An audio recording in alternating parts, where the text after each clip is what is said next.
Tigers baseball on Fox Sports Detroit is presented by Bell Tire.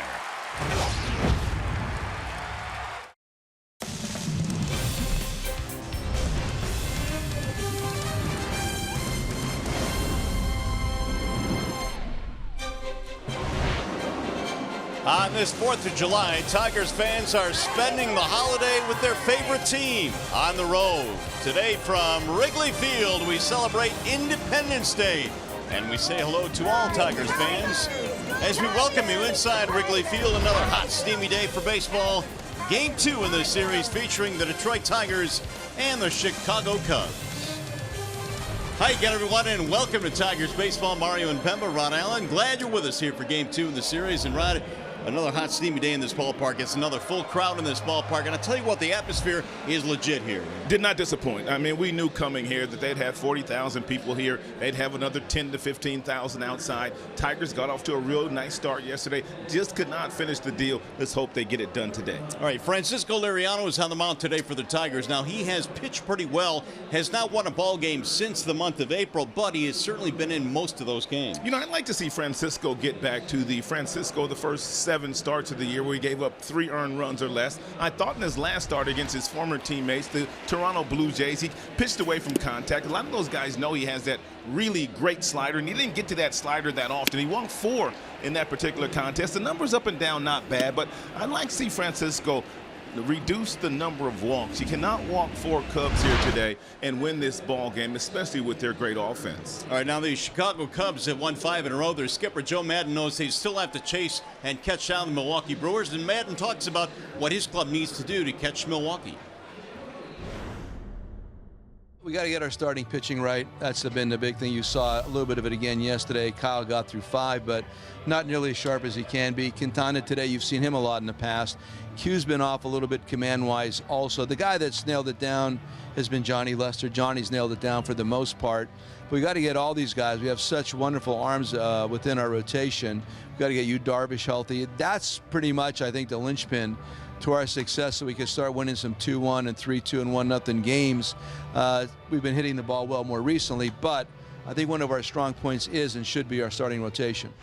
And depending on whether they're able to get Darvish healthy for the remainder of the season depends on what they'll do as far as the trade deadline is concerned. Of course, they'll be looking at a lot of players out there. Michael Fulmer's name has came up as well.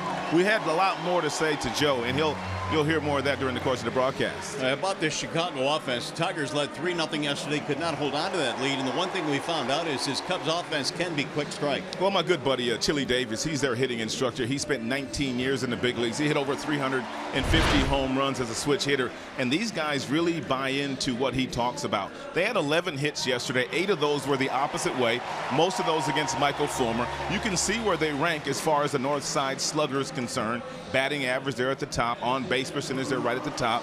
Runs per game, they're 3rd, and walks. So this is a well-balanced offense that Joe Maddon has, and that's one of the reasons why they've won 5 games in a row. They're clicking on all cylinders right now with that offense. They really are. We all wish you a happy 4th of July as we celebrate today at Wrigley Field in Chicago. When we come back, John Keating will take us through the 4th of July festivities here at Wrigley. That's coming up right after the break.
great deals, digital coupons, and more.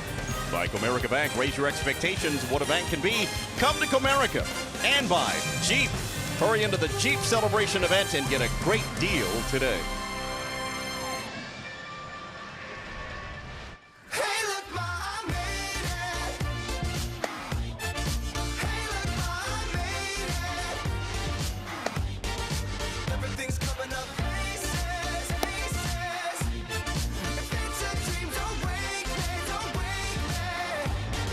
Francisco Liriano looking for his first win since April, and he'll be opposed by Jose Quintana. He's had sort of an up and down year. The former Chicago White Sox pitcher is 6-6 with a 4.31 ERA, but he's allowed 3 runs or fewer in 9 of his last 12 starts. The Tigers have seen him a good deal, and so they're going into the memory bank as they get set to play the Cubs in the second of a brief little 2-game holiday stop here at Wrigley Field in Chicago. We're just moments away from the pregame ceremonies in which we will honor America. Had occasion to visit with Jose Iglesias earlier today, and as you know, he and Leonis Martin had a very emotional ceremony a couple of weeks ago when the 2 natives of Cuba were naturalized as American citizens. It's not lost on either of those gentlemen what a day like this means as we celebrate freedom that stretches back all the way to 1776, and we do it around a ball game. It's time for families and barbecues and a hot dog and a beer, and the sun shines. Oh, is the sun shining here in Chicago today as the Tigers and Cubs get set to play here at Wrigley Field. And it's a Tigers team that is in the last game of a road trip, which has been sort of up and down. They went 2-2 in Toronto, then lost the one against the Cubs yesterday. The Cubs are a story in and of themselves because they have won 5 straight, and all of those have been come from behind wins. So Joe Maddon has something special. The expectations on this Cubs team are huge indeed, and at least right now they're just kind of hanging around and not having the season that they want to be having. And Wrigley Field is dramatically different from the last time we saw it. A time-lapse look at all the changes that have been made over the course of the last calendar year. And it's a dramatically different place. It's been upgraded sensationally, and lots of Tiger fans have found their way here to Wrigley Field, and today we'll celebrate the 4th of July.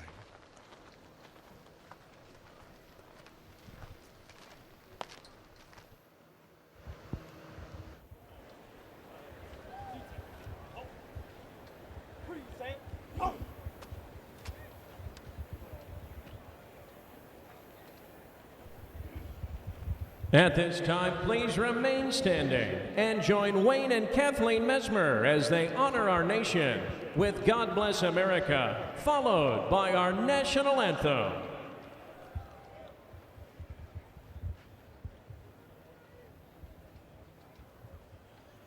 God bless America, land that I love.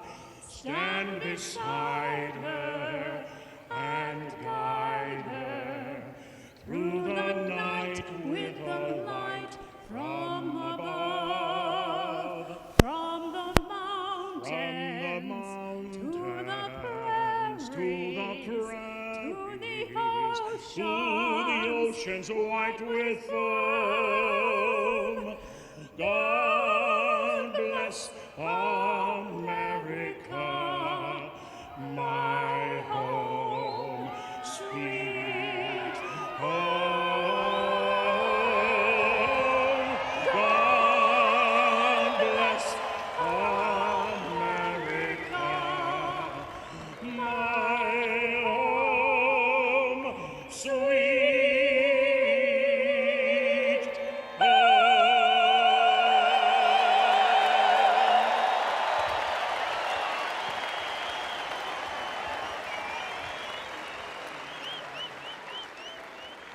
Oh, say, can you see by the dawn's early light what so proudly we hailed at the twilight's last gleaming, whose broad stripes and bright stars through the perilous fight. O'er the ramparts we watched were so gallantly streaming, and the rockets' red glare, the bombs bursting in air, gave proof through the night that our flag was still there. Oh, say does that star-spangled banner yet wave o'er the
quickly.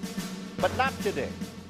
On this July 4th, the Tigers are in Chicago, and they are playing at Wrigley Field, a living, breathing landmark, a ballpark that is ingrained in American history and culture. From the outfield ivy to the bleacher bumps, the scoreboard, the rooftops, and even the unpredictable winds, it's all part of the lure that comes with playing in this park. Reaching into the stands and couldn't get it. He's with it with a fan. Tigers faithful have shown over the years how far they will go to support their beloved Bengals. While visits to the north side may be rare, they typically feature chants of "Let's go Tigers," drowning out the Cubs faithful. Today is not just another ball game. It's a history lesson from one of our country's living museums. So let me hear you. Good and loud. All right, Gary. A one. A two. A three. Take me out to the ball game.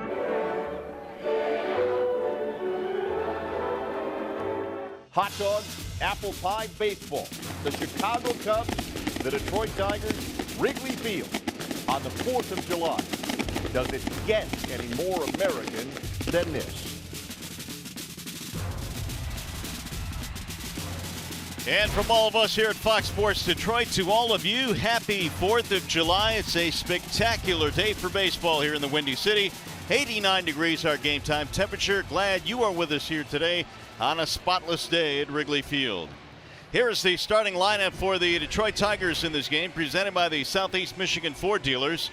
Ron Gardenhire will line them up like this today. Matuk, Castellanos, and Candelario, his top three hitters. It'll be John Hicks handling the cleanup duties today. Then Nico Goodrum, Jacoby Jones, and a bottom three of McCann, Iglesias, and Francisco Liriano. And they are facing the left-handed offerings of Jose Quintana. Jose Quintana is a guy that the Tigers have seen a bunch when he was pitching on the south side of Chicago for the Chicago Cubs, White Sox, making his 17th start, 6-6. He's got a high fastball that he will use today. He also has a curveball and changeup. 80 strikeouts, but he's walked 40 this year. Take a look at the Cubs' defensive alignment behind Jose Quintana this afternoon. They've got Happ in left. Almora Jr., he is at the center field position. You got Zobrist, he's over in right field. Zobrist, he plays all over the diamond, the guy that you want to watch. And up the middle, you want to watch Russell. You also want to watch Baez. Carantini over at first base today. And David Bodhi, he's over at third. Weather conditions may be a factor today. You can see the wind is blowing here at the ballpark. It is 89 degrees at game time, mostly sunny. It is rather humid here, though, at the ballpark, so that makes it feel a whole lot warmer than 89, and the breeze blowing out toward left field. Yeah, the temperature as far as degrees are concerned, a little less than yesterday, but the humidity way up today. And that has made it feel a little bit sticky here at the ballpark, but a great day nonetheless as Mikey Matuk settles into the batter's box on the 4th of July holiday here at Wrigley Field. Yeah, Mikey had a real nice day yesterday. He had 3 hits, 3 for 4. Matuk batting .221 at the major league level this year. 3 singles in the ball game yesterday. And we are ready for baseball here this afternoon. Quintana's first pitch of the ball game. And it's in there for a strike on Mikey Matuk. And one of the things that Tigers are really going to have to watch today with Quintana, he loves to throw the fastballs up in the strike zone. You're going to have to lay off that elevated fastball, and he'll throw it until you do lay off of it. Here they go already. The Tigers have had their successes against Quintana. They've seen him a bunch with the Chicago White Sox, but their ERA, or Quintana's ERA, 4.37 career versus Detroit. Now the 0-2 pitch. And Matuk fouls it away. And Quintana was the guy that every time we saw him, Mario, his team, the White Sox, were not scoring him any runs whatsoever. Now, he was among the league leaders in no decisions, it seemed like, every single year. Castellanos waiting on deck. The heat index today is 102 here at the ballpark. It feels like it, too. Here's the 0-2. That'll miss inside. 1 ball and 2 strikes. Final meeting here in this ballpark. The Tigers and Cubs playing a short 2-game series. Tigers back home for 4 against the Rangers tomorrow. They would love to finish the road trip with a win. Matuk chasing up top, struck him out, one gone.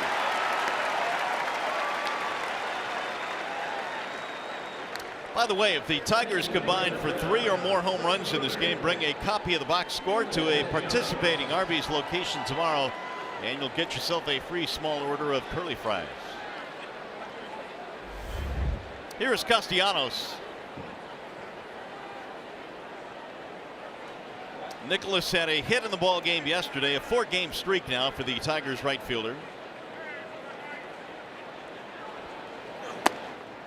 Strike one from Quintana. That ball appeared to be out of the zone, and Castellanos didn't like it. So he's going to take a step out of the box and have a little brief mini protest. Foxtrack says it was in the zone. High fly ball toward left center field. That ball is hit well, going to the wall, and that ball is gone. Nick Castellanos continues his torrid pace here at Wrigley with a first inning homer.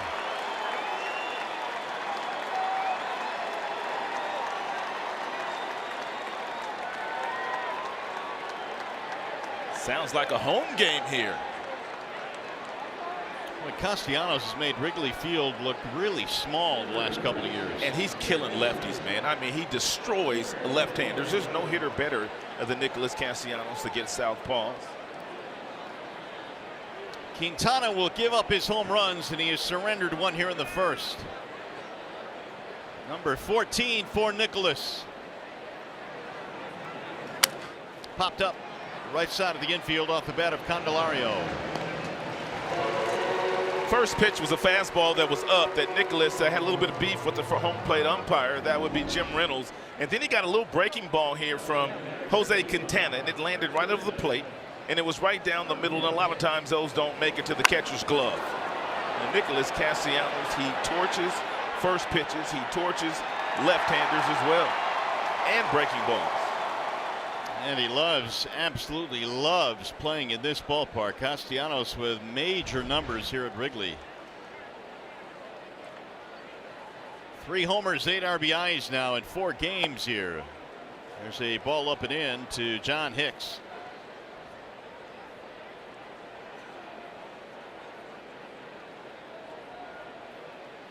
Now Quintana's 1-0.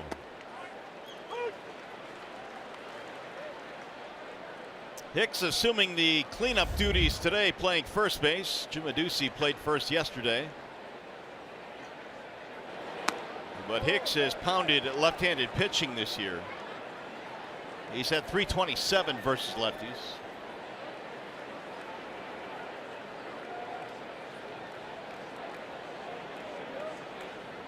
Here's the 2-1. 3 balls and 1 strike on Hicks. A nice job by Hicks laying off that breaking ball down and in. And he's got himself in a fastball count. More than likely he'll get a fastball in this count from Quintana. It'll be belt buckle or higher as well.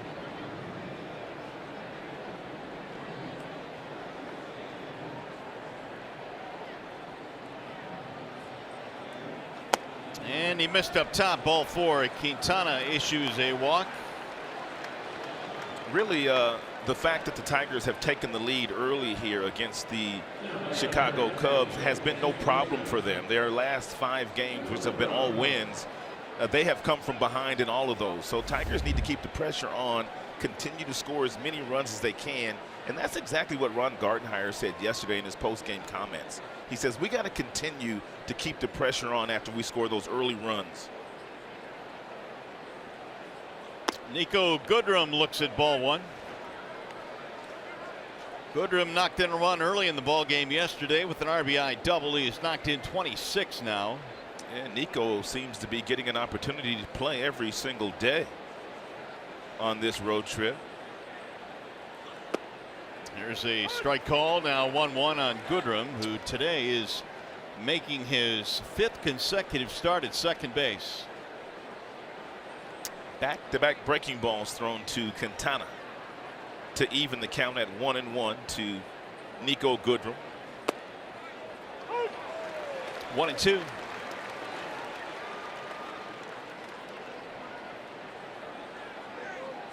And already Castellanos and Nico Goodrum having a little bit of a beef with the strike zone of Jim Reynolds. And Nico thought that fastball was inside. They're going right back in there again. Slap to right field, sinking, and it'll drop. Base hit. Hicks will go to second, and Goodrum with a bloop single to right. Quintana used a couple of breaking balls to get ahead of Nico Goodrum. Then he came back with a fastball, so he had shown him the breaking ball twice. And then he comes back with the breaking ball with 2 strikes. You can see Nico's out in front with the body, but he kept the hands back. And that's a sign of a really good hitter. Hands stay back, and it allows you to still make contact even though you're out on that front foot. It's a thing of beauty. Quintana's had his struggles versus the Tigers since 2015. His ERA is well over 5. So the Tigers have had their way with Quintana, mostly against the Chicago White Sox when he played there. 1 strike on Jacoby Jones, batting .221. Leonis Martin out of the lineup on the DL these days, and Jones getting the reps in center field.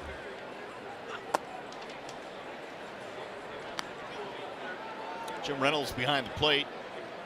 Mark Wegner at third as your crew chief.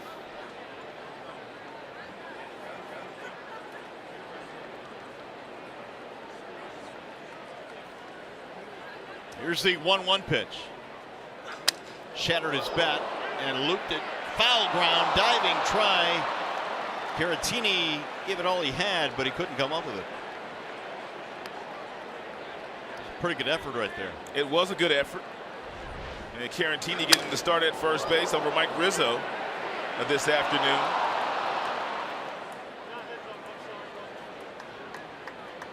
Just love the energy in this ballpark. The crowd is just buzzing from pitch 1 until the end of the game. And it's another jam-packed crowd here at Wrigley Field. On the 4th of July. Happy 4th of July, everyone.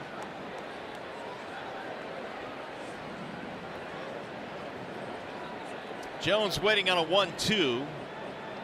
Leonis Martin is a terrific center fielder on the DL right now, but Jones takes a back seat to few defensively. So the Tigers don't lose a whole lot in center, although Martin has a tremendous throwing arm. And there's the ball inside, 2-2. Jacoby might not have the same arm strength as Martin, but it's probably a tick below it. So he's got a above average major league arm. Tigers outfielders have done a great job leading the league in outfield assists. And Dave Clark, third base coach, he handles the outfielders, trying to get them prepared to play every single day.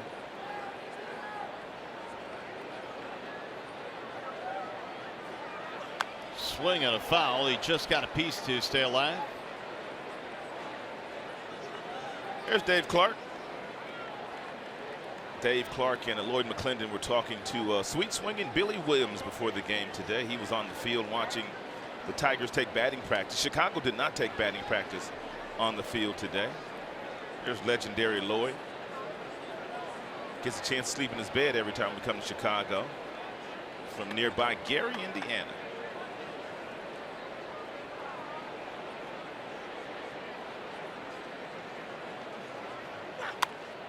Flared back to the screen. 2-2 the count stays as the pitch count now is climbing for Quintana. He has surrendered a homer, a walk, and a single here in the first. And next pitch to Jacoby probably will be that fastball up around his letters, and we'll see if Jacoby's able to lay off of it. They've tried everything else. They've gone in, they've gone off the plate, they've gone down with a breaking ball. They haven't elevated yet.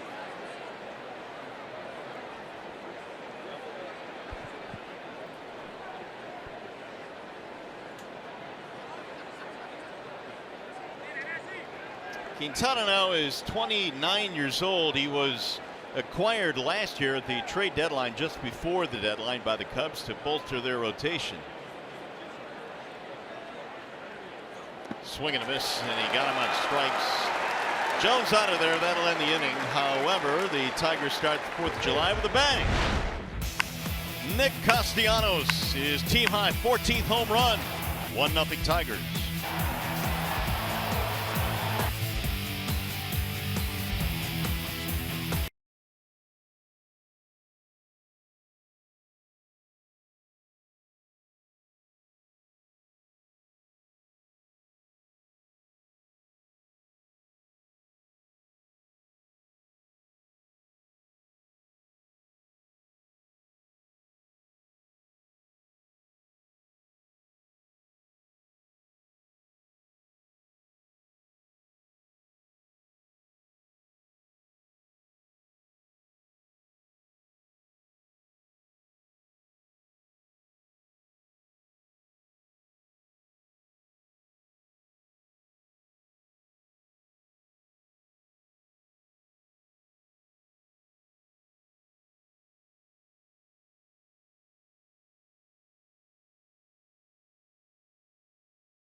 As we go to the bottom of the first inning, family heating, cooling, and electrical, giving you the numbers on Mr. Liriano. And made his start 5 days ago against his former team, Toronto Blue Jays. He had 4 walks in that game. He also had 4 strikeouts in that contest. He needs to limit the walks this afternoon. If he does that, he can have success against his Cubs lineup.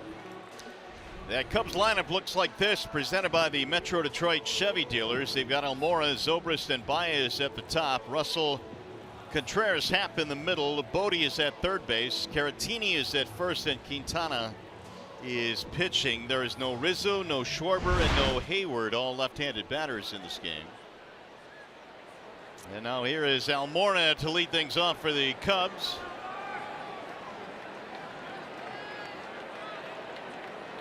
Second in the National League in hitting at .329, trailing Scooter Gennett.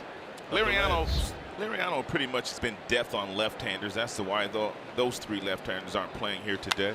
And that is pulled fair down the third base line, bangs against the wall. Almora is on his way to second, and it'll be a double on the first pitch.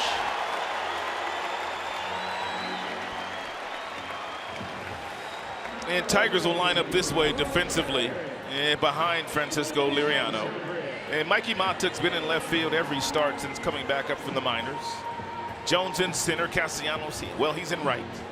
Up the middle, they've got Goodrum, Iglesias on the corners, John Hicks, Candelario, and James McCann, the battery mate today of Francisco.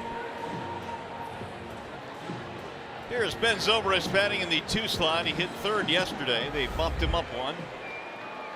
His walk-up song is Benny and the Jets. Nice. By Elton John. Bunting foul.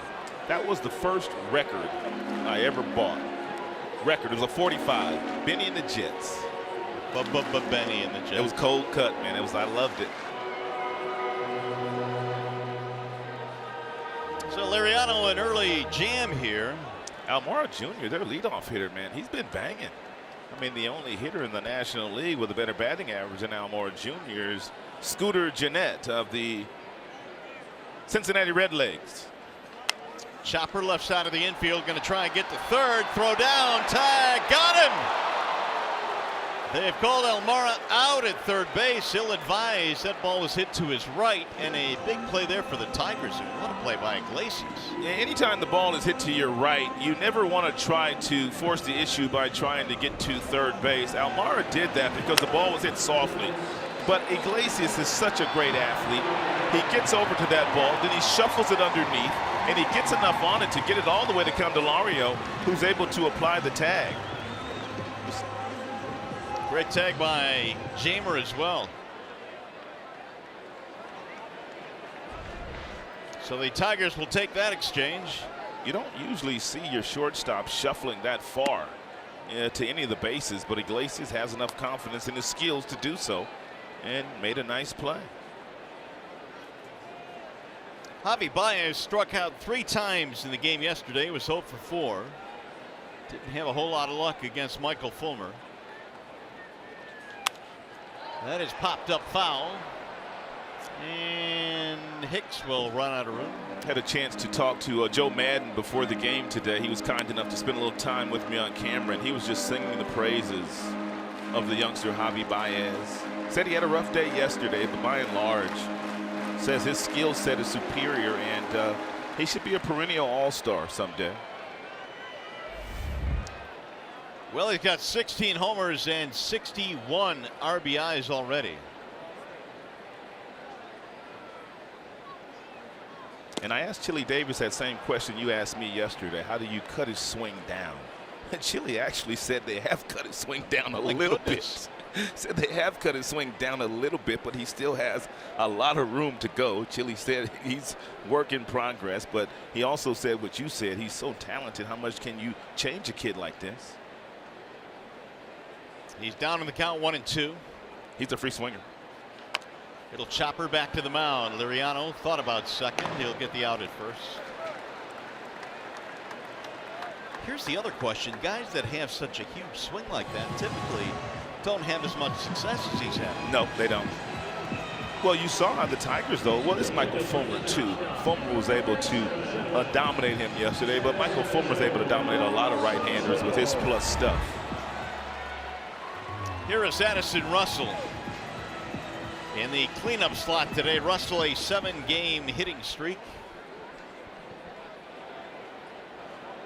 I got up real early this morning. I went to get a cup of coffee, and I was walking back to the hotel. And up pulls this car, and it's got some dark windows, and the window comes down, and it's Michael Fulmer. It's about 7:30 in the morning. He's headed to the ballpark, and we talked just a little bit at the light there because we had some time, and he said he felt good about his outing yesterday. Obviously, he had the one bad inning where they scored a few runs. Grounded back up the middle and scooting over his Goodrum, and that is that. But he kind of scared me when he first rolled that window down. So leadoff double is stranded, and we will go to the second.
I'd like to wish everybody back home a happy 4th of July and a special greeting to my mom, my dad, my brothers Tom, my sister Michelle, and all of my family and friends back in the Mitten State.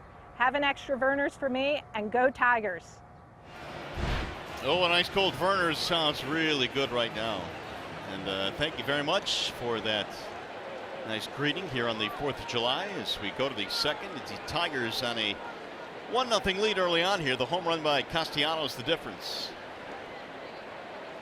It'll be McCann, Iglesias, and Liriano, bottom three, facing Jose Quintana. 24 first pitch, or first inning pitches, and there's a strike on McCann. This is one of those days where I feel really bad for two guys on the field, the catcher and the home plate umpire. No question about that, man. Because we're sitting up here and we're doing nothing. And I'm dripping in sweat. Yeah, that humidity is just really heavy today. Home plate umpire is Reynolds. I mean, it's hot.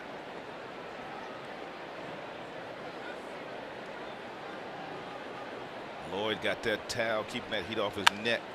Grounded to first. Nice backhanded stab by Garrettini, and he will tag the bag for the out. Nice play for Garrettini, who is playing for Rizzo today.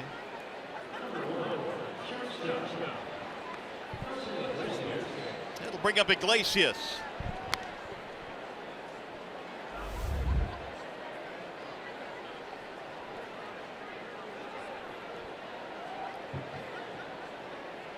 We're thinking back just a couple of days ago when the heat index here was well over 100, like 106 or so, maybe even more than that. Twins catcher Bobby Wilson had to leave the game because of the heat. it had gotten to him. And on days like this, wearing all of that equipment, whether you're an umpire, whether you're a catcher, and all the up and down. It couldn't have been much worse that day than it is today, couldn't it? What'd you say it was, 102 today with the heat index? Yeah, I think it was 106 the other day here. Way outside, 1-1 on Iglesias. I think the Tigers collectively as a group are looking forward to getting a win today, happy flight home, and then playing a night game tomorrow after all these day games.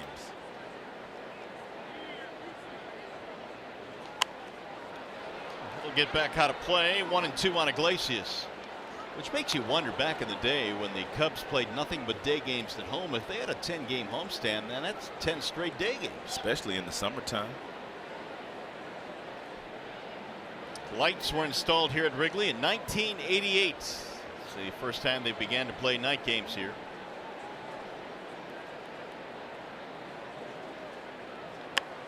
Line toward left field. That ball is going to go foul. Oh, almost a barehanded catch there by a Chris Bryant fan. It's a tough break. Got his hand on the ball. He sure did. Now, had he brought his glove, he makes that play. Or if he'd have used the hat. Even better. He had the hat in his hand. All he had to do was put the hat over there and grab it. Not that one. He had another hat in his hand. Well, that one would have worked too. That would have worked too. Now that's how you keep the sun off the neck right there.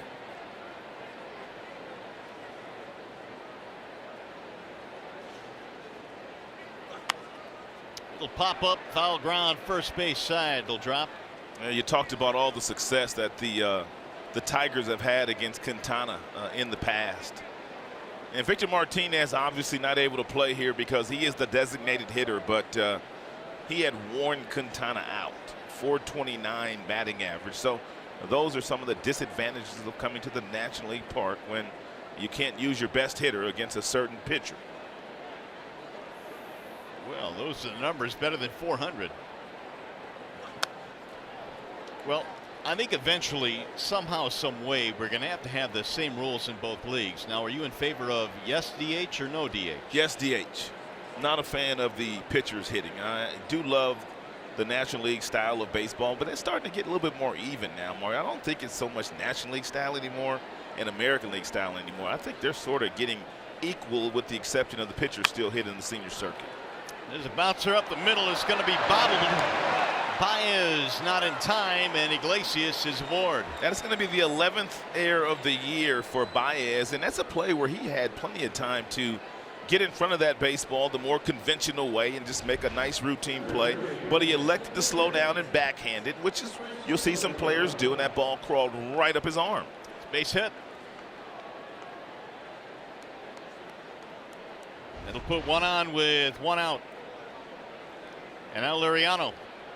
That's the second time on this trip where we've seen a routine ground ball in the infield called a base hit. Baez will tell you that's an error himself. Liriano squaring to bunt, looks at a strike on the inside part of the plate. And you got to be careful here because third baseman is charging rapidly, and now Dave Clark's going to have a conversation with Liriano. They don't want the same thing to happen to Michael Fulmer yesterday, where Fulmer bunted into a double play with all the activity in the infield. Well, Liriano, spending some time in the National League, has plenty of at-bats under his belt. He hits 153 career, and he's got 2 home runs. Charging at third is Bodhi, and it's bunted. Bodhi will handle it. He'll take us out at first. The sacrifice for Liriano is his first since 2015. 2 away now. Stay tuned to Tigers Live. Following the game, we'll be selecting the Fox Sports Detroit Tigers player of the game as presented by McDonald's.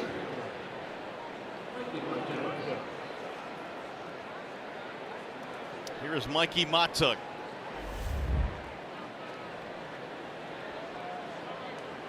Mikey struck out in the first.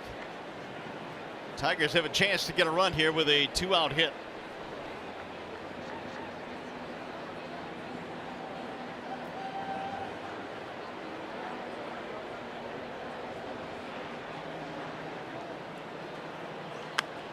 Popped up. Going to be a tough play if anyone can get there.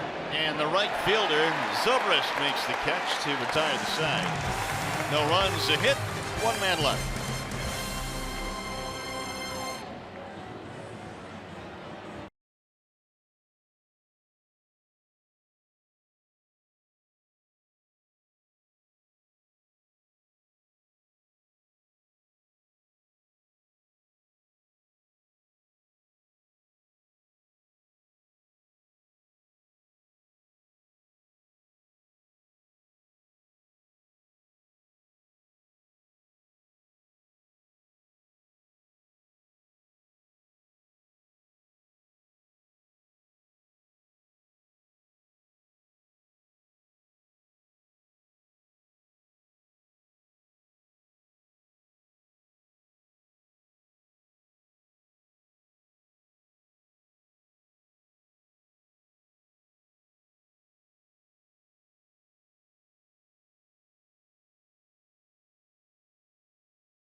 On 6 or more innings now in 7 consecutive games. Well, I don't think it's any coincidence that the fact that now Rick Anderson is the pitching coach, that's one of the things that he wanted to accomplish in this first week after taking over. He wanted guys to get stretched out, and I think we're going to see a lot more of that. And it's allowed the bullpen to rest. Yeah, that's maybe the key part of that whole equation there, giving that bullpen a chance to catch its breath, which was used quite a bit in the first 2 months. First 3 months, really. Wilson Contreras leads it off versus Liriano. I mean, with the Tigers, man, you got to go all the way back to August 1st through 7th, 2014, the last time they had 7 straight starts with 6 innings or more. It's a pretty heavy-duty staff the Tigers had at that point. JV, Porcello, Price. Price. Scherzer. And the ball was still good, too, then. How about that getup? Yep. He's wearing it proudly. And today's the day where kind of anything goes as far as the colors, 4th of July. You can be as festive as you want to be. Yeah, Simo proved that on Tigers Live pregame today. Cleaner than the Board of Health today was Simo. Stars and Stripes.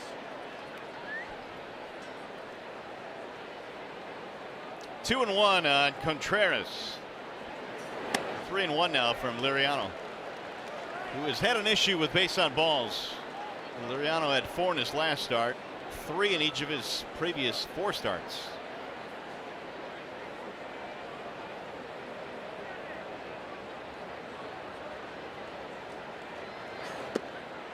In there, 3-2 now on the Cubs catcher. Ian Happ and David Bodhi will follow here in the second.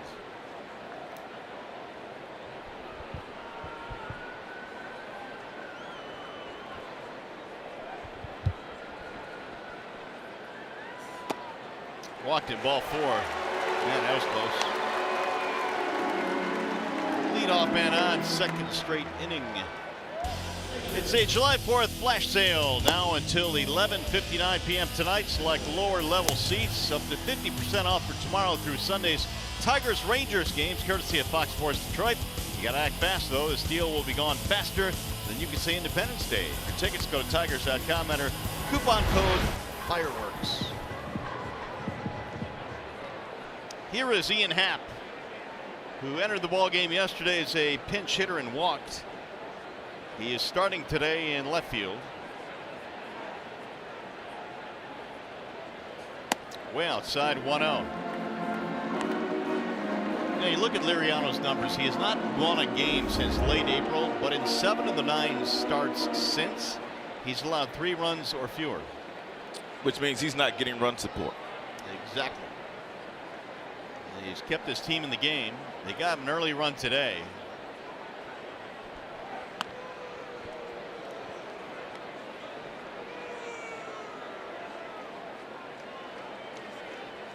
Liriano sidestepped a leadoff double in the first.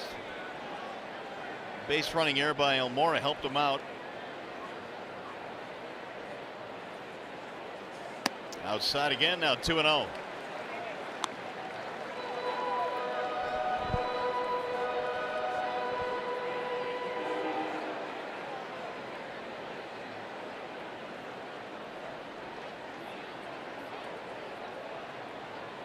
Ian Happ, 40 walks this year, second most on their team. He'll take high again. Now it's 3-0.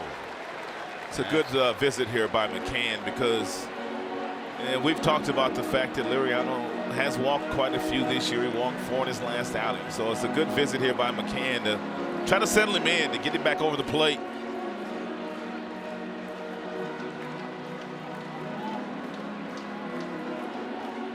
This team, the Cubs team, the way they've been swinging the bats lately, they don't need any help as far as free passes. 3.40 ERA career versus the National League. He was swinging 3-0 and fouled it back. Liriano has had a lot of success over the years against this Cubs team. We were chatting with Len Casper, the fine television voice of the Cubs here locally, and a Michigan native, by the way. And he was saying that back in 15, when the Cubs played the Pirates in the wild card, there's Len, that they were hoping they wouldn't face Liriano. Instead, they got Garrett Cole, and they were kind of happy about that. That's chopped to third. It might be 2. Candelario to second. 1 and a double play. That's why the visit by McCann was timely and on point. It got Liriano back into the strike zone. He threw 2 consecutive strikes after that.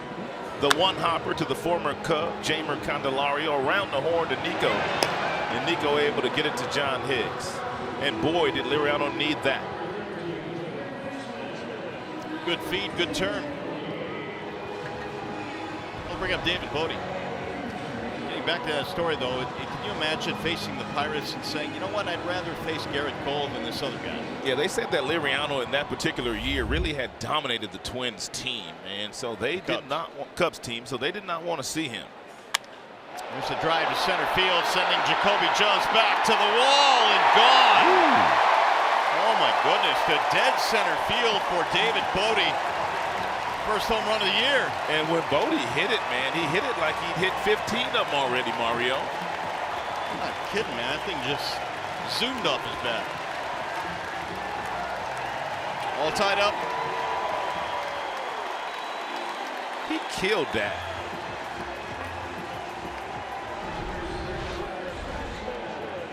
It's a fastball that's up at 92. And a little bitty mini bat flip there. He's styling like Dante Bichette back in the day. That is Bodhi's first major league home run this year, because he spent the good portion of the first half of the minor leagues where he hit 12, but now he's got his first big league homer this year. 2-out game tying long ball by David Bodhi.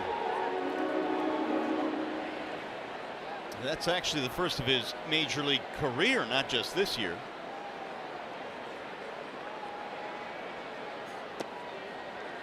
And judging by the way that he connected on that one, it's not going to be his last one.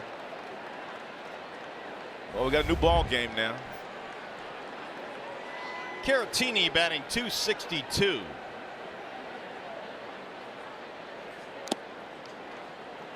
Nice change up there from Francisco. Liriano has the fastball that will probably touch 95 on occasion, but pretty much all his heaters, 92, 93, sometimes 94. He's got the slider that he throws about 30% of the time, and he's got a good changeup.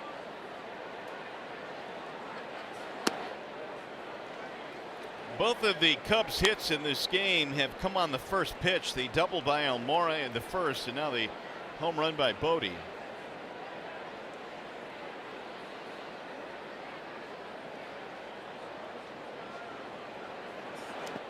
Low ball 3. Pitcher spot is on deck. Quintana. You really in this situation want to get the number 8 hitter because that'll have the pitcher leading off the next inning. No doubt about that. So you don't want to lose Caratini here. And Quintana is not a good hitter. 3-2 is slammed to right field, slicing. Castellanos coming over. That'll end the inning. They grab a run on the Bodhi homer, and we go to the third.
Here. Well, I thought he was going to be a really good Major League Baseball player. A really calm fella, very respectful young man. Got that little smirk smile that I've always liked, easy to speak with, but very good baseball player. He's got a fine arm. He's really going to become an outstanding fielding third baseman. He's probably shown you a little bit of that already.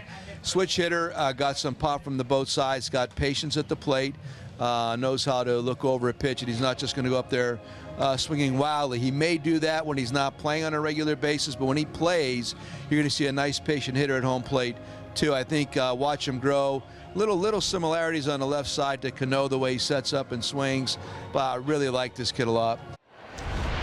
And that conversation, the big money encounter, brought to you by Menards, and Joe Madden kind enough to share. And some kind comments about Jamer Candelario, but we've seen a lot of that already this year out of Jamer.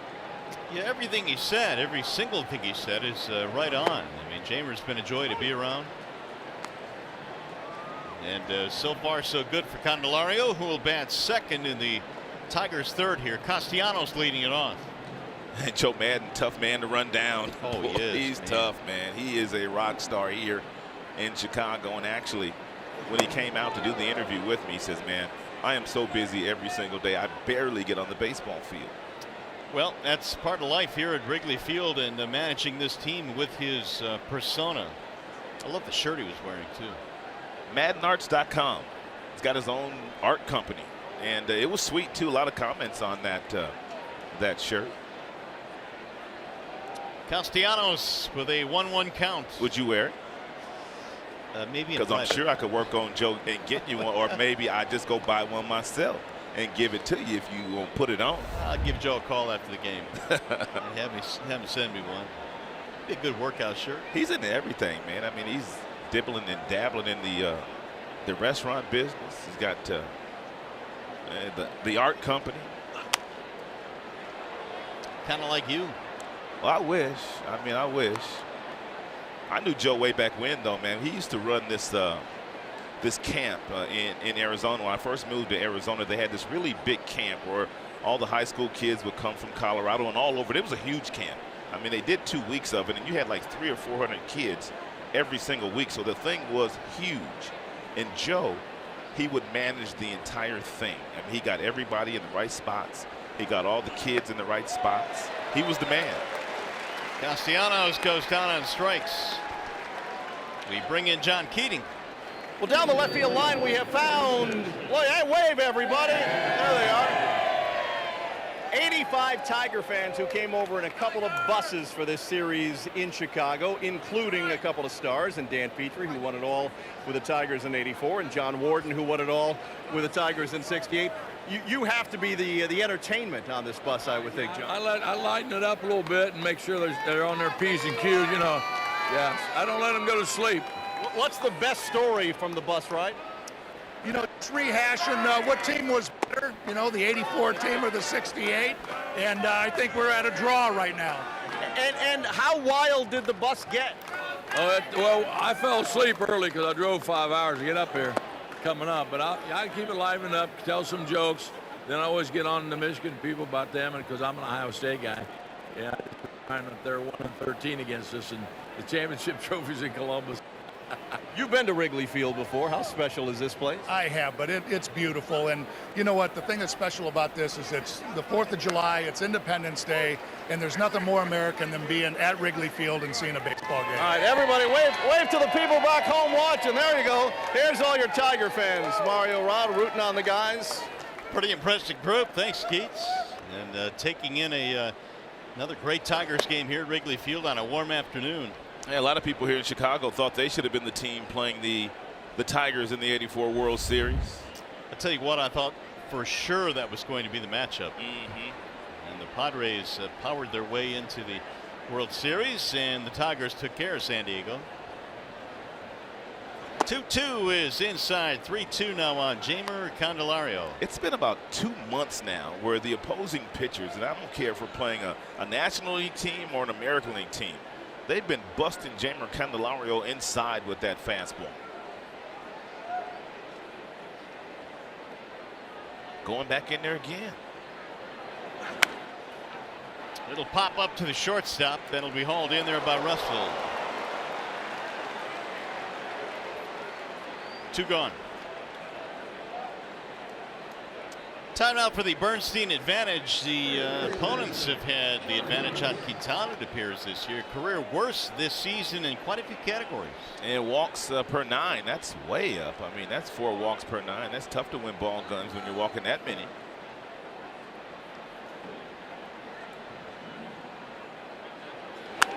There's a drive in the air toward left field. That ball is belted. It is deep and it is gone. John Hicks has homered here to break the tie. It's 2-1 Tigers. Oh, flying today. And the Wrigley faithful in left field have thrown a mock baseball back onto the field. Leslie Hicks, John's wife, excited about his 8th home run of the season. Tigers regain the lead. Man, Quintana will give up some homers, won't he? He's given up 2 already today. Both on breaking balls.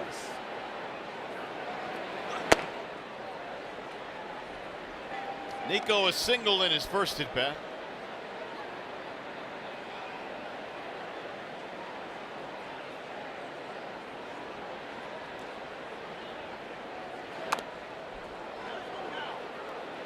I said and picked the stick. Tigers going to hit a couple home runs today.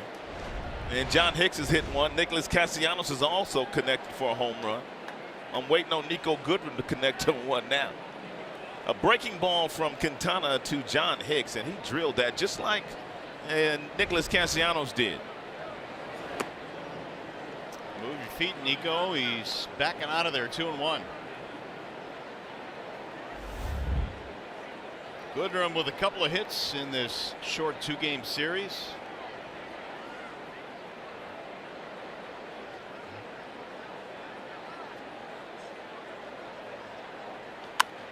flared back out of play.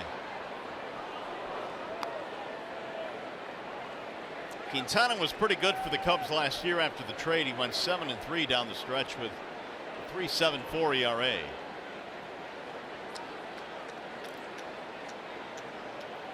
What made him so appealing was a 3.5 ERA in his years with the White Sox. Swing and a miss, and Goodrum is out on strikes.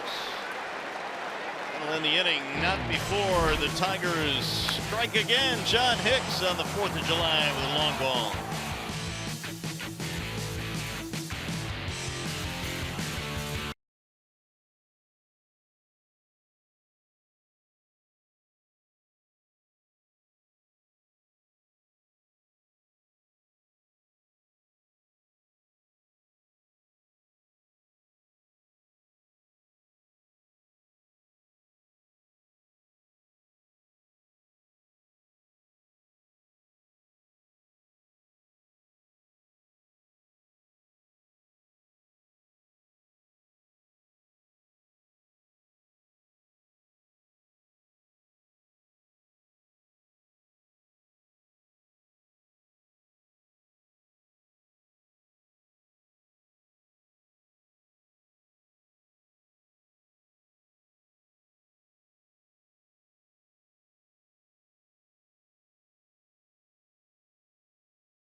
Great deals, digital coupons, and more.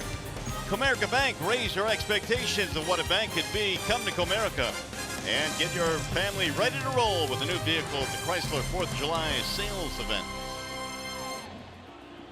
Back here at a steamy Wrigley Field, the Tigers have gone on top 2-1. Thank you to Castellanos and thank you to Mr. Hicks. And Castellanos' home run came on the second pitch of his at-bat against Quintana, and Hicks, he jumped on the first pitch breaking ball from Quintana for his homer.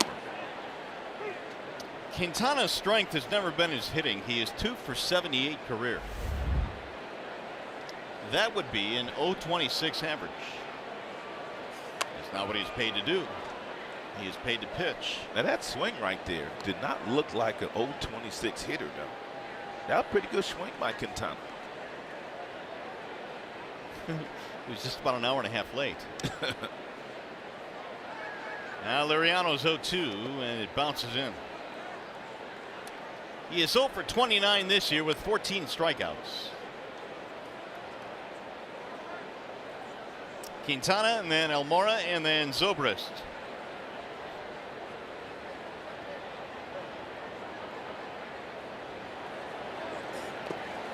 Got him. One gone, a strikeout of Quintana. That'll be the first strikeout of the ball game now for Liriano. Here is Albert Almora, who wasted little time doubling in the first pitch he saw from Liriano in the first inning.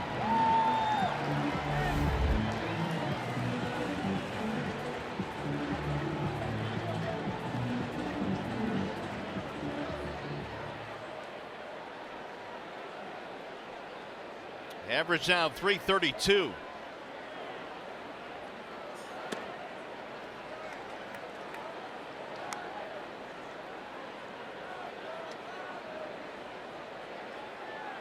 Almora's now 10 for his last 19. He is sizzling hot.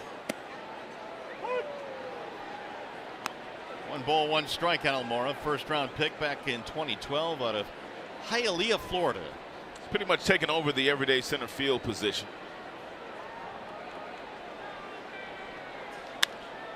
To right field, slicing Castellanos. 2 away.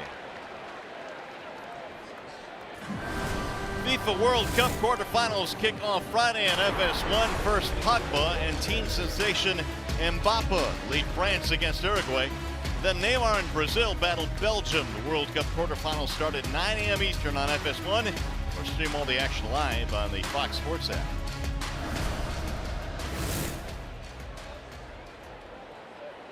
Here is Zobrist.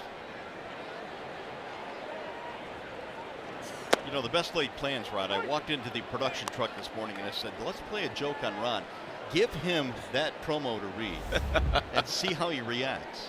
But they wouldn't do it. They wouldn't do it? No. Yeah, I know you would have tried it. I'd have had to see it first. And then I may have tried it. Well, we had all those difficult names. Let's just say that. Mbappe. Yeah. Pogba. That's why you make the big bucks, though. Yeah. That's what they tell me. Perception and reality are two different things.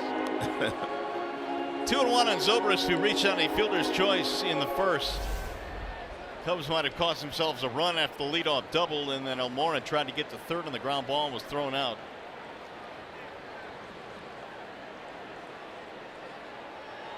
Here's the 2-1. 3-1 now on Zobrist with Javi Baez waiting on deck.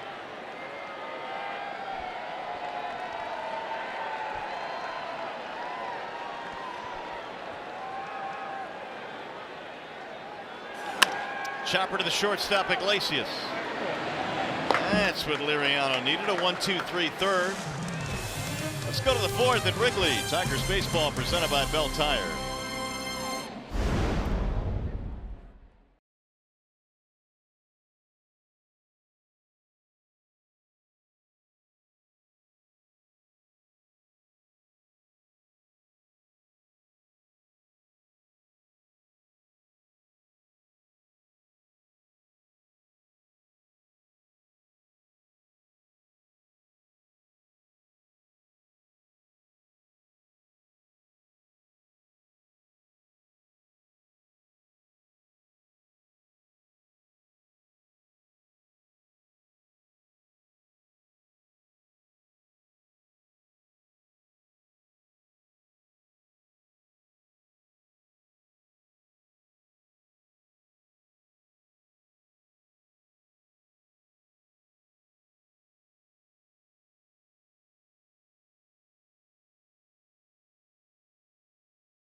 Made the right correct pick here today. Hicks going deep with Nick. We'll take a few more of them if the Tigers can win this game here. The Tigers trying to end this road trip with a victory going back home. This is not an easy stretch for this club. They've got 4 home games, then right back on the road for a couple of series leading up to the All-Star break. It is Jones starting things off here in the fourth. 1 ball and 1 strike on Jacoby, then McCann, then Iglesias.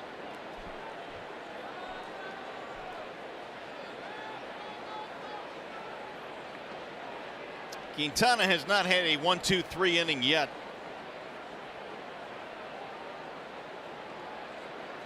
Here's the 1-1. 2-1 on Jacoby.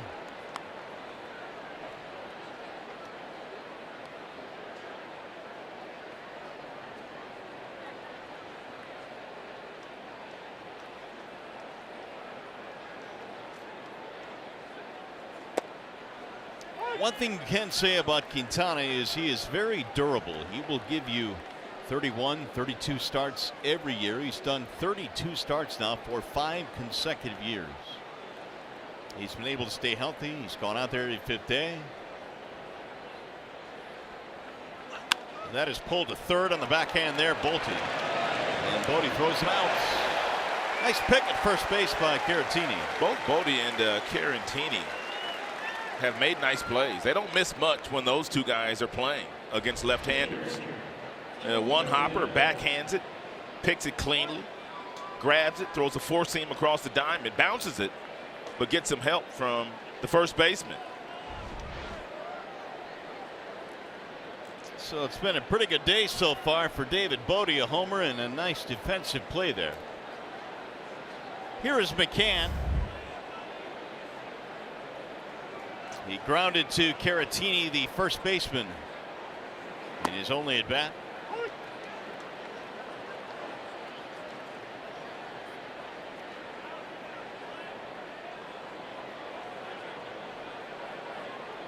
That was the first changeup that Quintana has thrown today of the 60 pitches thrown. Sawed him off. Quintana, nice play. And McCann is out. So he's used only his fastball and his curveball so far this afternoon.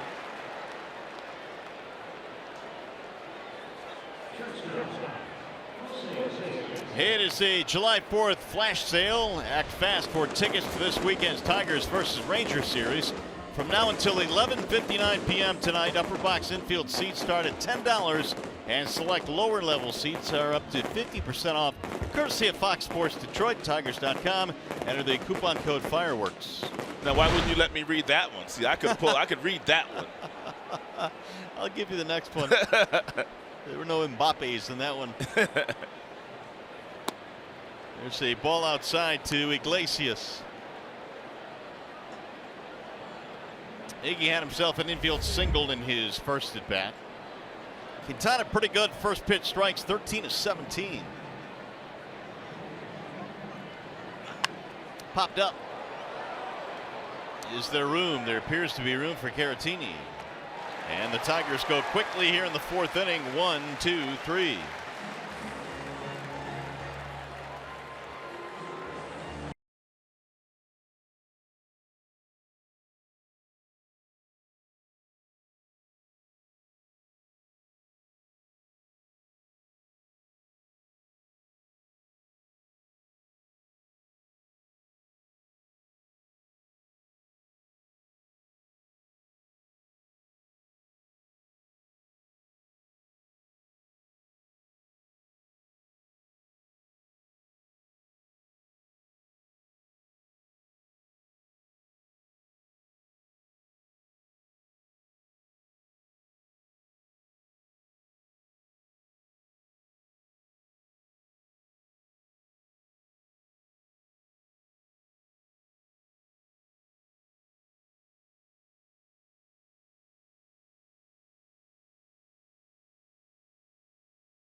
so far in this game, so good for Francisco Liriano. He's given up just the home run to Bodhi, Rod, but otherwise pretty good today. Well, he knows that this Cubs team is a very dangerous team. They're on a 5-game winning streak. They've scored a lot of runs, and you got to stay on the attack. You got to use all 3 of your pitches, and he's been able to do that.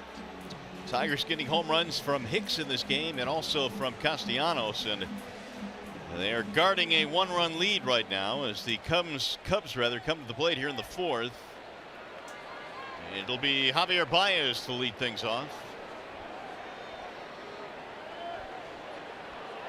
Baez grounded to the mound in his first at bat, and he looks at a strike, 0-1.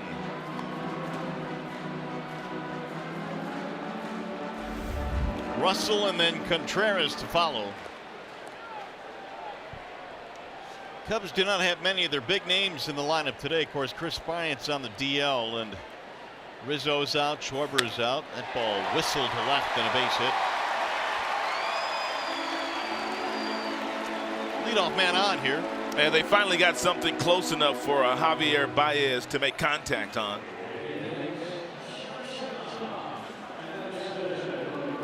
It'll bring up Addison Russell.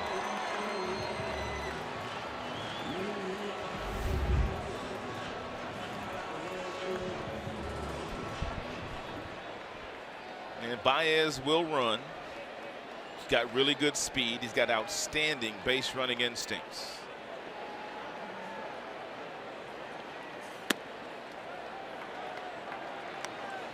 "13 steals this year for Baez. He's been caught once. And might see James McCann try to pick him off at first if he gets too aggressive with his secondary lead.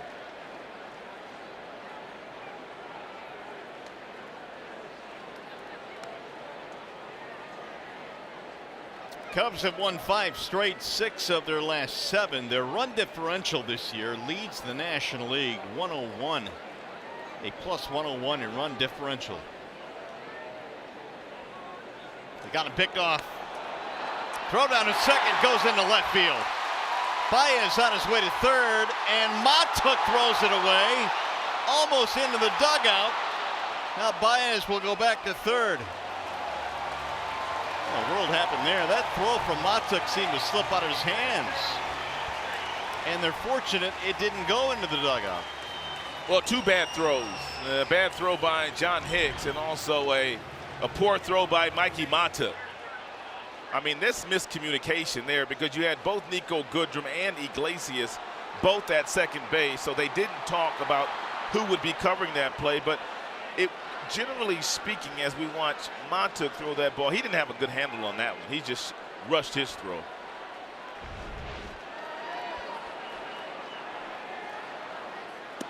Tying run at third and showing bunt there was Russell.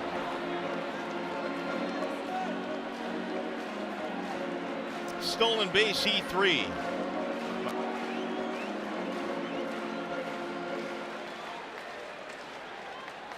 Russell trying to tie it up now, 2-0 the count. And again showing bunt. I want to take one more look at this play. I want to see where the Tigers are playing defensively. And where Nico is and where Iglesias is. You see Nico's right here, and then you have Iglesias here. And now you have the ball that said, look at both guys going to the bag. Nico should not be there. I mean, usually that ball goes to the shortstop. Yeah. But when you overshift, like sometimes you overshift, you think Nico's going to get to that ball, but that's where the miscommunication was. That's usually a shortstop's play right there. And that was a great look at it, too, because it clearly wreaked havoc at second. I mean, there are times with all the overshifting where you will see the first baseman grab a ball. He'll have to throw it to that second baseman, but it's usually the shortstop on that play. Meanwhile, that was the second time a Cubs hitter swung on 3-0. And there's ball 4. So the first 2 reach now. Russell draws the walk. Liriano has given up 2 walks in this game.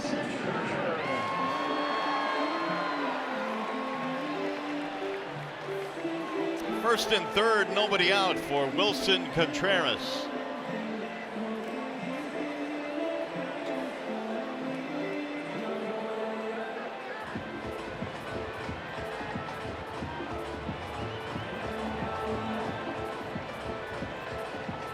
Contreras has the other walk that Liriano has issued. He has hit safely in 9 of 10. He's been hot as well. Many of these Cubs have been swinging it.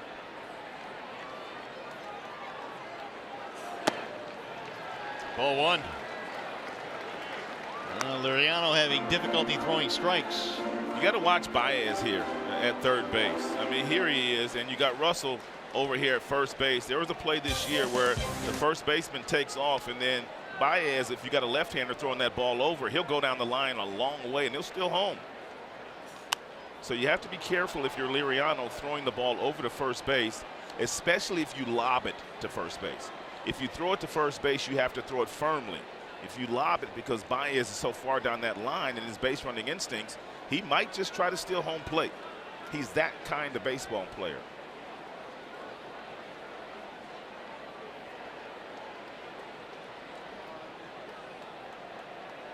Russell a good lead at first.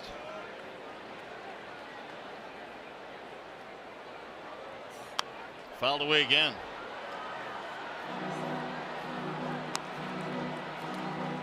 Here's a play earlier this year in New York. Same type of situation that we're looking at here.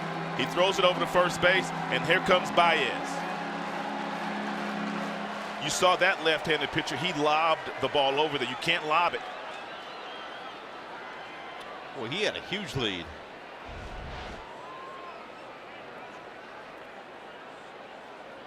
Here's the 1-2.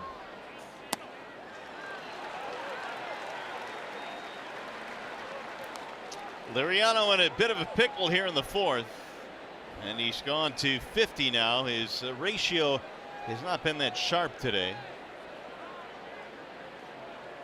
Helped out by a double play ball in the 2nd.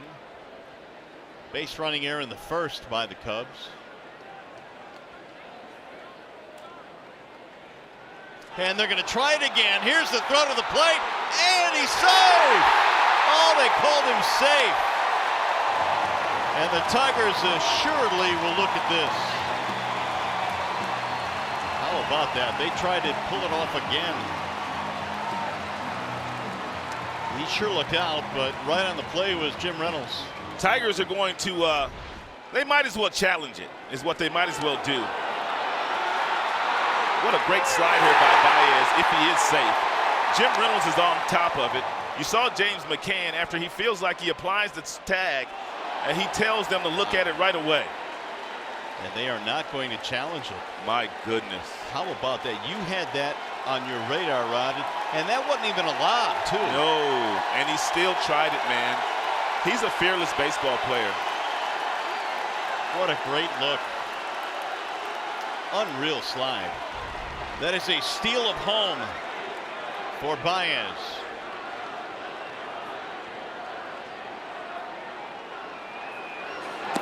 Swing and a miss. When's the last time you saw a position player, a player, man, try to steal home plate? It just doesn't happen that often, and that's why I am really fond of Baez as a player.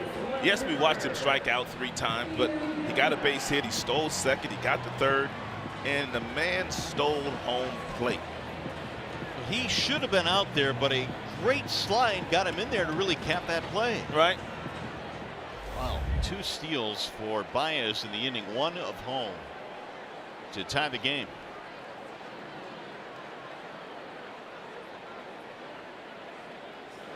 The only thing that I could think of, and I'd have to look at it one more time, but it looked like McCann, and I really couldn't tell where the throw was from Hicks, whether that throw took him where it took him, but he kind of caught it out in front, and he had to reach back to try to tag Baez as he slid by. But I'd like to see it one more time just to see if the throw took McCann where it took him. Ian Happ, the batter. He skies this one to center. He's going to chase Jacoby back to the warning track. Here it is one more time. We'll see and where the throw was from John. Good look here. See, McCann gets there, and then the throw. See, I don't know. McCann probably could have let that ball travel a little bit further. He could have caught it deeper, I'm thinking.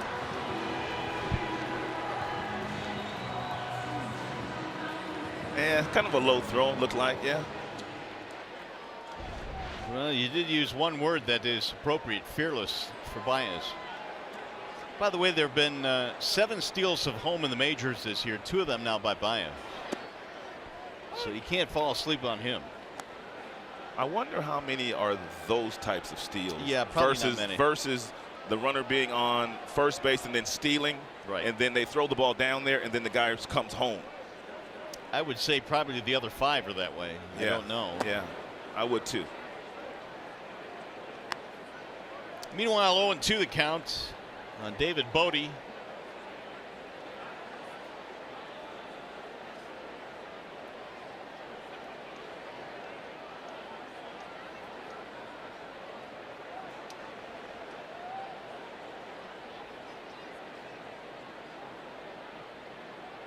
Runner goes.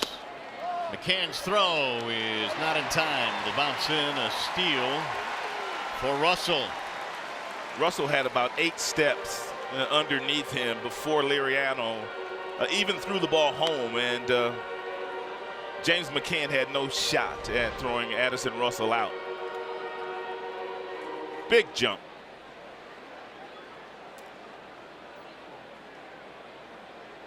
Three steals in the inning now for the Cubs. I have another question for you too. Who in the world is going to do that with nobody out? There's nobody out. That's true. Yeah. There's just nobody out. You do that with 2 outs. You know what I mean? You're trying to steal and run. He did that with nobody out. Yeah, you got to make it. And he made it.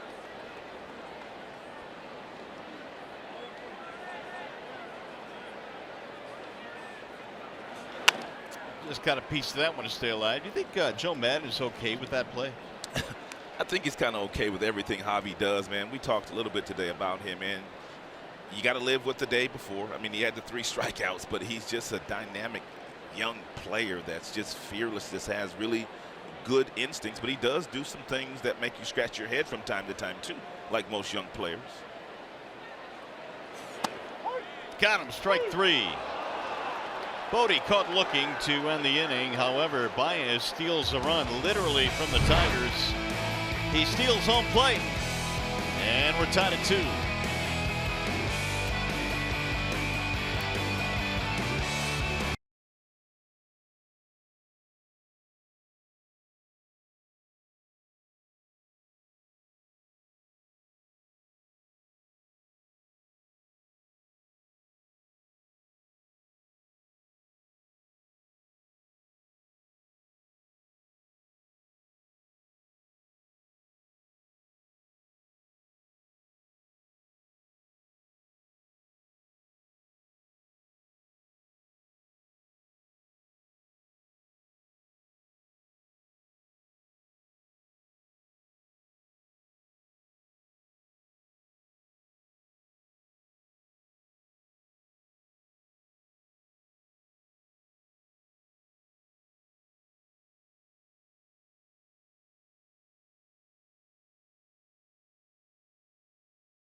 On the board first, Nicolas Castellanos hit a breaking ball off the starter Jose Quintana. It was the second pitch of the at-bat. And then David Bodhi connected for his first career home run. That was in the second against Francisco Liriano. John Hicks, he got into the act. Both home runs for the Tigers came on breaking pitches. And then Javier Baez in the last half inning, he used his legs to get the second run of the game for the Chicago Cubs. A single, a steal a second. He got to third on an air, and he stole home plate. So we're all even again as we celebrate the 4th of July, Independence Day, here at Wrigley Field on a very warm but beautiful afternoon here in Chicago. First one home from Quintana, misses to Liriano. Matuk and then Castellanos in the 5th. 2-2 game.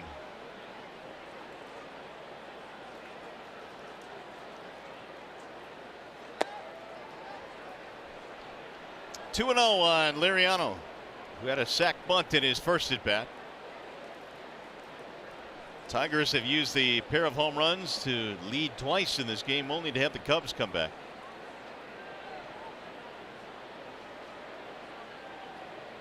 That is the first 2-0 count for Quintana in this game. And it's sliced towards short. Wicked hop there for Russell, who throws him out. One gone here in the 5th. Addison Russell stayed with this ball, hit hard off the bat of Liriano. It didn't really have time to turn the glove the other way. And so he kind of stayed with it, grabbed it on the backhand, and plenty of time to get it across the diamond.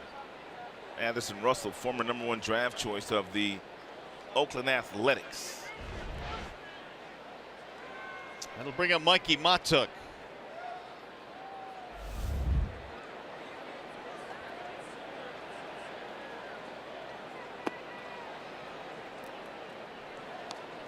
Mikey with a strikeout and a flyout in this game.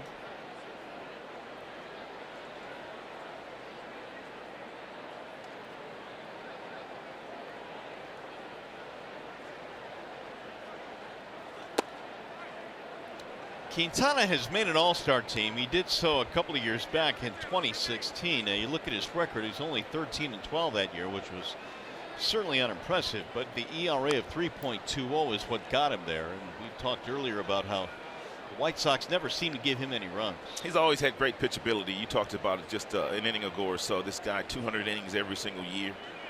He fills up the strike zone with quality strikes. He's got that real high spin rate on his fastball, so he can get away with that fastball up top at 92, 93. Nice, smooth, clean delivery. It's a lot to like about Jose. It's gone to 3-0 on Matuk.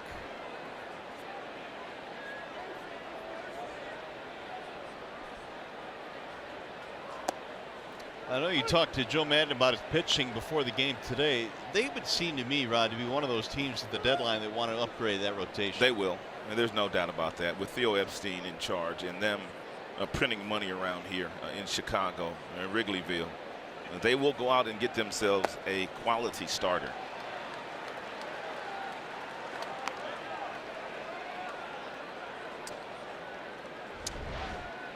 Nicolas Castellanos homered back in the first inning on a breaking ball, and Nicolas Castellanos, outstanding hitter against breaking balls.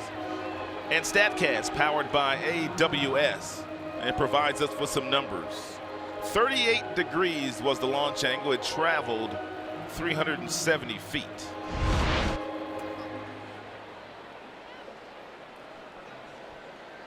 Tigers get a one-out walk from Matuk.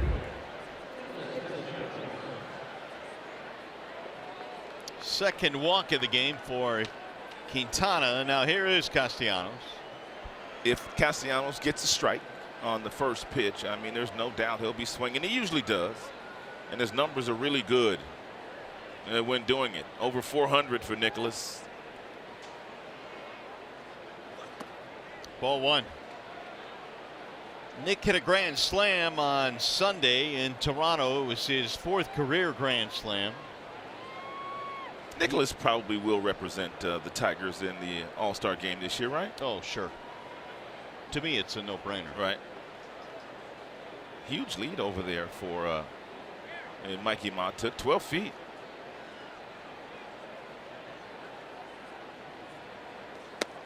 Ball two.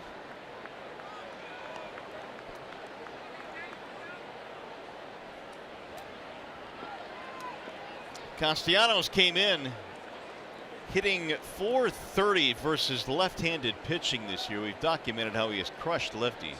That's the best in baseball. Yeah, he had a homer in the first at bat too. Strikeout his last at bat.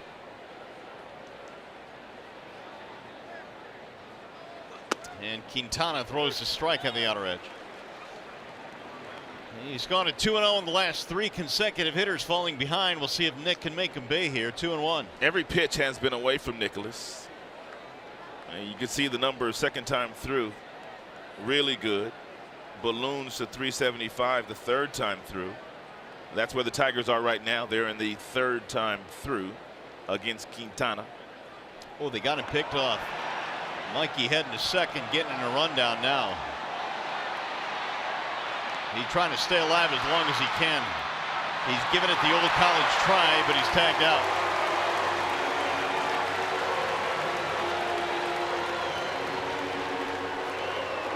You tell Mikey wanted to run with that huge lead. Well, it's a tough break there. I mean, with Castellanos standing in the batter's box and Castellanos' ability to hit the ball out of the ballpark.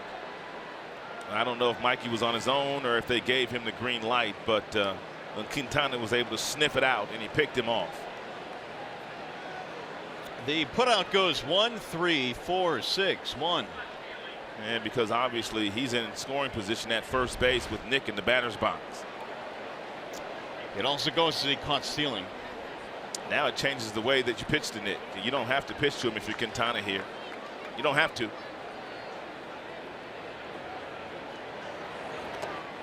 3-1 on Castellanos.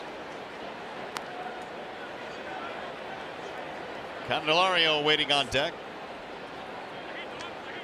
You know, when you look at the evolution of Nick Castellanos, we've talked about his ability to raise his numbers every year, Rod, but it's also looked like when you look at his body that he came to the big leagues with compared to what he has now, he is really in great shape. Yeah, he's a man now.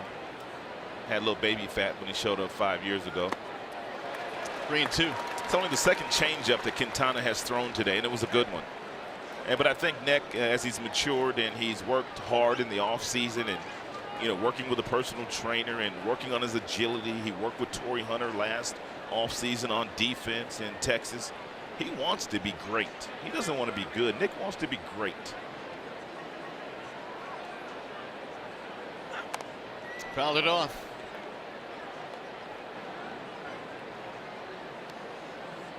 Five-game hitting streak now for Nicolas Castellanos.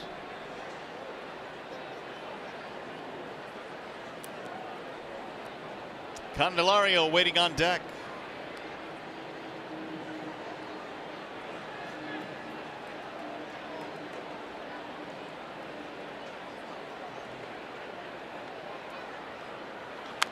Rolled foul. Tigers came into this game today 13-9 versus left-handed starting pitchers this year. They've seen a boatload of them. Their batting average against lefties this year, best in the American League. Those are all positive signs. I mean, when you're in a rebuilding year and anything that you can show like this, it's just positive. I mean, it just really is, and it just shows that, you know, the guys are getting better. The kids are getting better. Also, the amount of one-run games they've played this year. Sign of progress. They've been in a lot of games. Did he go? Negative. That's a walk. 8-pitch at bat results in a walk for Castellanos. He really had to earn that walk.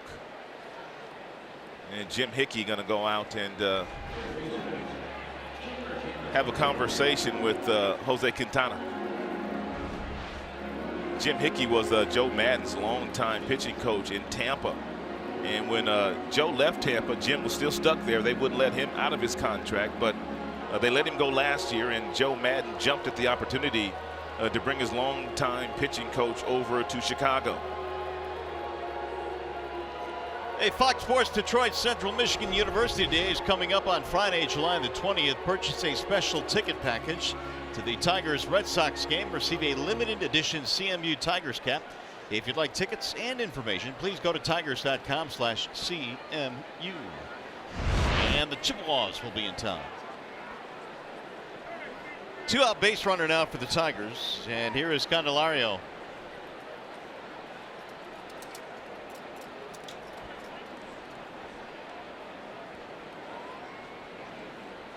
This place is packed. Can't find a seat in here.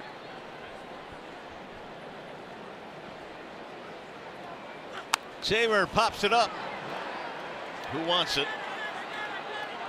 And it's going to be the second baseman, Baez. Inning over.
Where are we at now, and how do you feel about the direction of the organization? Well, you know, we feel very good about it so far, based on some of the players that we got back in those trades, based on the draft from this year, and now just recently some international signings. Of course, those international signings are years away. So, but the draft, obviously, with Casey Mize, and then with Alex Faedo a year before, we're very, very happy about it so far. And up here with the Major League Club, we have a lot of young talent up here, like you mentioned, Nico Goodrum, obviously has done very well. So, right now we're supposed to be. The thoughts of Al Avila, the Tigers vice president and general manager, and the direction of the ball club with the rebuild in full swing now for the Tigers. And obviously, some of the things we talked about last half inning have come to fruition in that this team is starting to play better and better and better. No doubt about that. I mean, certain guys are getting better. Nico Goodrum is getting better. John Hicks getting an opportunity to play every day. Candelario got off to a great start. He slowed down lately. Jacoby Jones shows you flashes of brilliance as well. There's our Call Sam call of the game, our chat, or Rod's chat, with Al Avila before the game today. And when you think about it, Mario, the Tigers have a lot of kids down in the minor leagues because they have drafted some of them very high first-round draft choices like Manning and Faedo and Stewart. They drafted the Mize kid just a couple of weeks ago. So it might just look like this Cubs situation in a few years. Caratini is the batter here in the fifth inning. And Liriano has gone to 3-1 now. I mean, the Cubs have been perennial winners for the last 4 years, but I mean, when you go back to them lean years of 2011 through 2015, they weren't very good. They were finishing in last place. Oh, absolutely.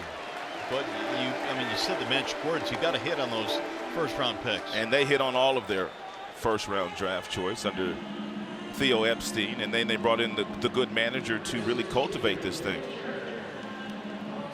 Leadoff walk, which means Quintana's up there bunting. He struck out in the third.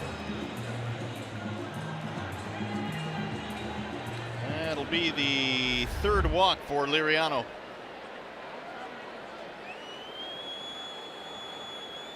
Quintana showing bunt. Ball one.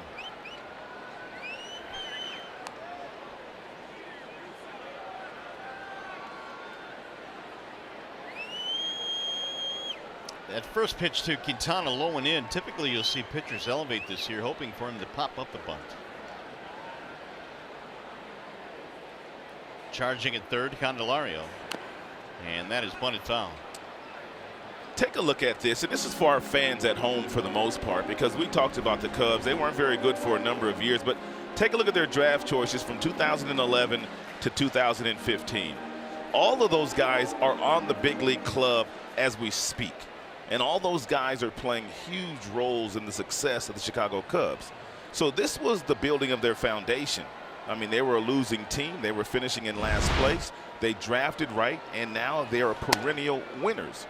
And that's what the Tigers are looking to do. They're looking to hit on the Mannings of the world, the Faedos of the world, the Casey Mizes of the world, the Christian Stewarts of the world. And if they hit on all their #1 picks, Mario, they can be a good team for a number of years too once this thing is finished. And you know what gets lost in the shuffle sometimes in these rebuilds is the work done.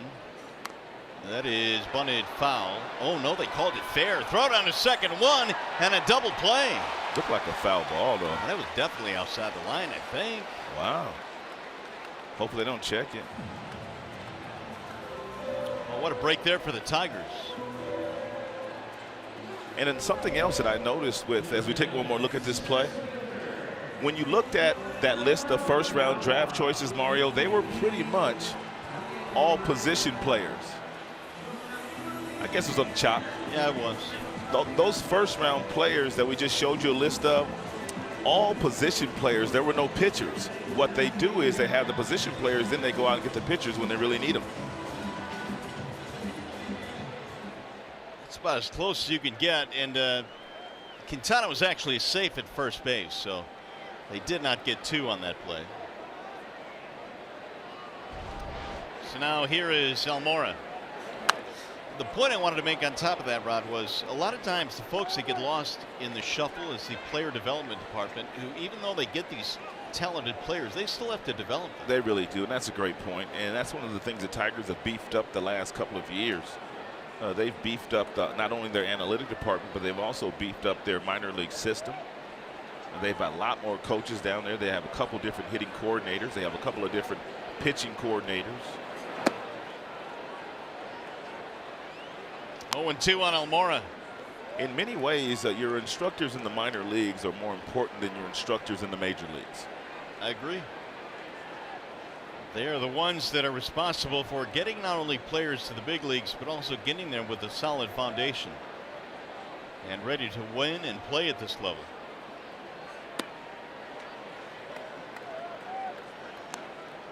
One and two on Almora. Cubs are 0 for 8 today with men on base.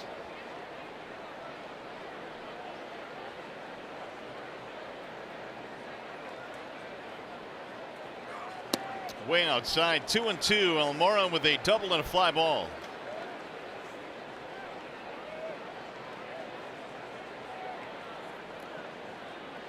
Liriano has not won a game since April the 28th, but in 7 of the 9 starts in that stretch, 3 earned runs or fewer. Slice to right field and a foul ball.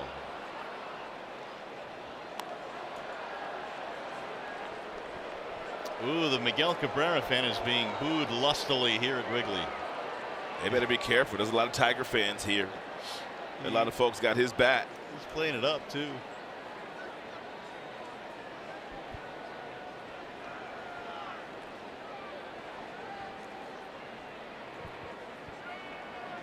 Swing and a miss. Almora is out of there. 2 gone. Let's bring in John Keating. Mario, I'm here with my brand new best friends, Jody and Paul from Kalamazoo, just above the Hey foul pole out here in right field. Had a nice conversation with new Tiger pitching coach Rick Anderson earlier today. He had retired, and then when Ron Gardenhire got the job, he came back as the bullpen coach, had no designs on becoming the pitching coach, but he allowed that once he came back, he realized how much he had missed the game and how much he truly loves it now. And Rick Anderson's got that smile and that arm on his shoulder that all the players seem to love, and he's got more of a direct approach. Let's go after some of these hitters and get pitchers deeper into ball games, and we've seen that over the course of the last week or so, guys. Yeah, we've seen that a lot. We even see it on the team bus. When we get on the bus in the morning, everybody that walks by is said hello to by Mr. Anderson. So yeah. He makes it a point to make those connections with his players. Good people, good group. And Ron Gardenhire as a symbol.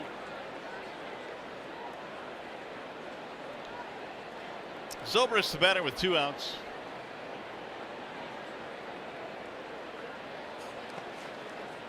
Not far enough for the runner to advance. Here's our Xfinity high-speed pitch on Francisco.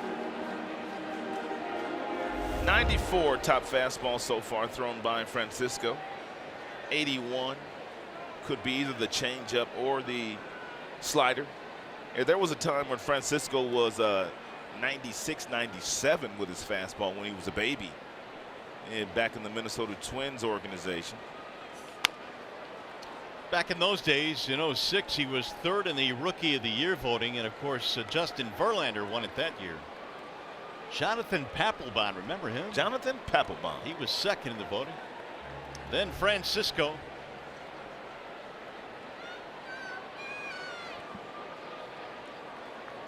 One and 2 on Ben Zobrist. 2 and 2.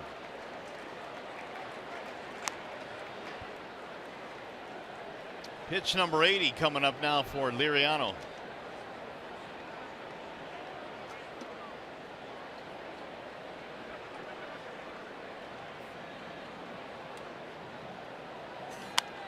Sliced in the air to shallow right. Castellanos plays it on the hop. A bloop single for Zobrist.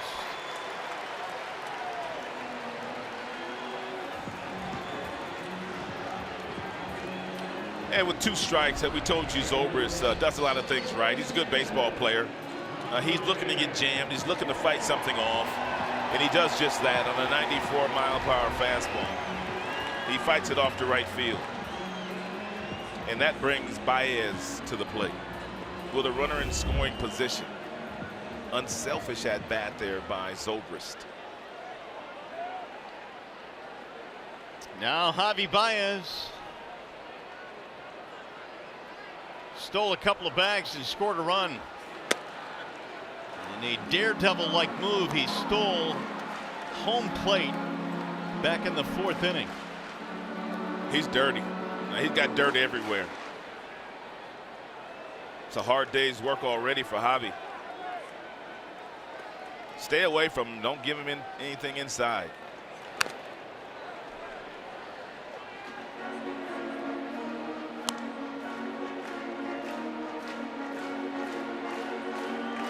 %51% of Baez's hits this year have been for extra bases.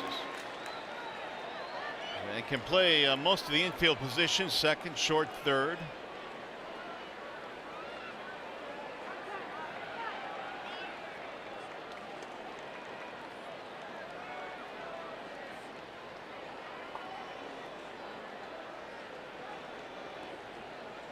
Liriano actually threw a no-hitter in this series as a Minnesota Twin. He threw it against the White Sox on the south side. The 1-1. High fly ball left field. Mata cruising back is under it. And that'll end the inning. No runs, a single, a walk, 2 men left. 5 in the books at Wrigley.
power. And last time John Hicks was in the batter's box, he got a first pitch breaking ball from Quintana and hit it out of the ballpark. Tigers a pair of home runs today. Castellanos as the other one. We're locked in a 2-2 battle. Quintana has pitched a little differently today against these Tigers than he previously pitched against the Tigers. Usually he's fastball, slider, and a changeup, fastball curve and a changeup, excuse me. Today, very few changeups thrown by Quintana. Quintana was on the bases, so he's taking a little extra time to get out there and warm up. It seems like to me the last couple of innings, they take a long time just to give their players extra time and this heat. Not a lot of rush today. No, not too many guys running out to their positions here this afternoon. Fans enjoying themselves. Yeah, they are. She's going to work up a lather. Well, the Tigers head home tomorrow. It's a 4-game series against the Rangers. Join us tomorrow night beginning at 6 with Tigers Live right here on Fox Sports Detroit. Tigers in Texas the next 4 days. A lot of 12-ounce curls there in the stands today, partner. It's the only way to keep cool. Well, one of the ways. Yeah. Hicks, Goodrum, and Jones facing Quintana here in the 6th.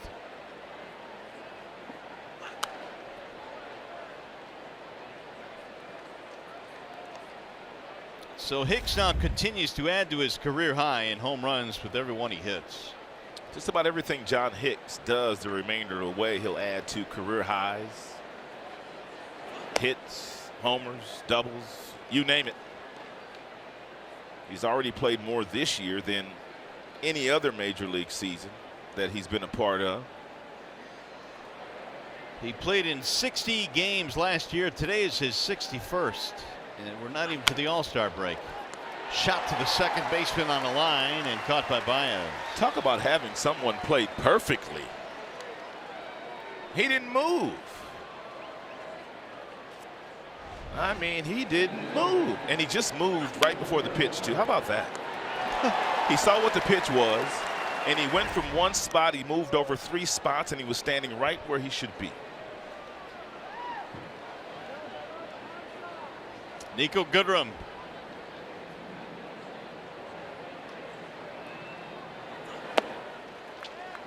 Nico punched out twice yesterday, and he also punched out once today. He punched out his last time up on a breaking ball after singling his first time up. Fastball off the plate now.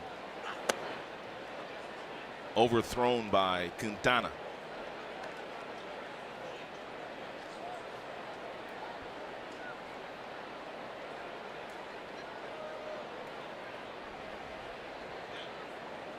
Here's the 1-1. Good breaking ball to hit there by Nico, and his eyes got big. It was a big swing, and sometimes that's what happens when you're a young player. You get that hanging breaking ball, you tend to overswing at it instead of just staying nice and easy and short and quick.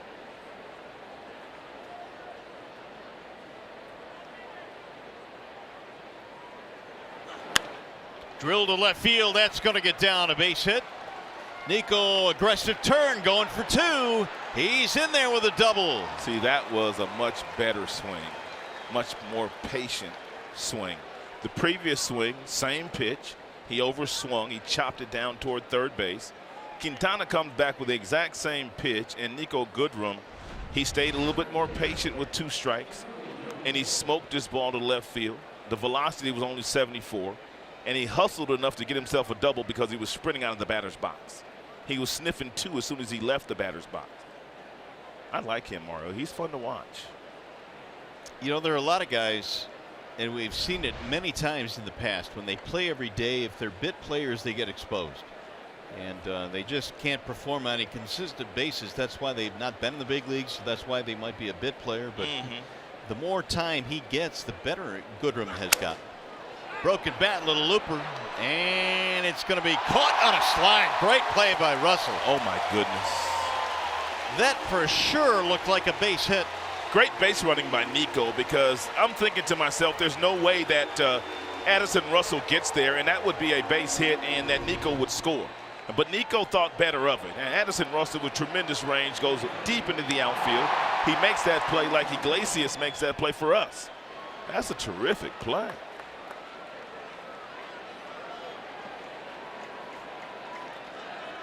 Two gone now for McCann. Two fine shortstops in this series.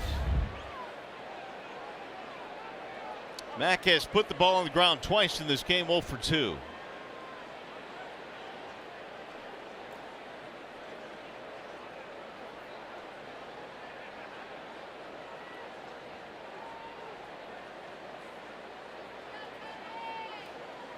They're giving Nico Goodrum a lot of room at second base, which means they don't really care if he goes to third or not. Fly to center field. Elmora is there. It's going to chase him to the warning track to end the inning. Tigers waste a 1-out double. Goodrum is stranded. We go to the bottom of the 6th.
Serve or when you served, we stand ready to serve all military families.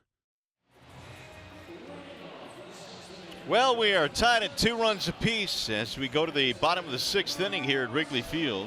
Now that's got to be warm on a day like today. Yeah, he's styling though. You can't tell him nothing though.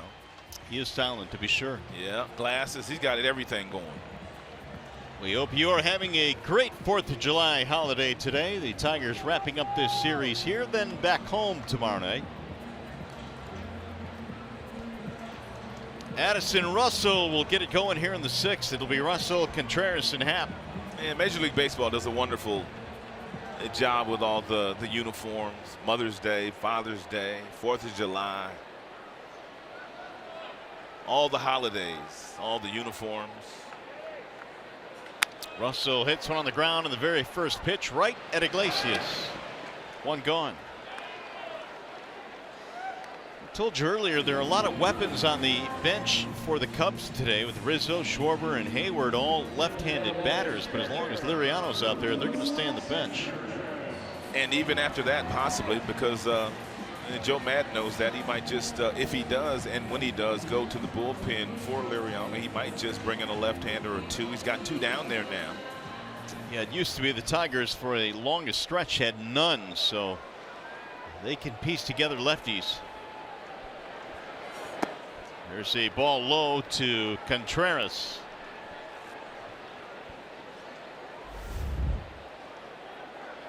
Blaine Hardy and Daniel Stump, the Tigers lefties, giving Ron Gardhire some options now out of his bullpen.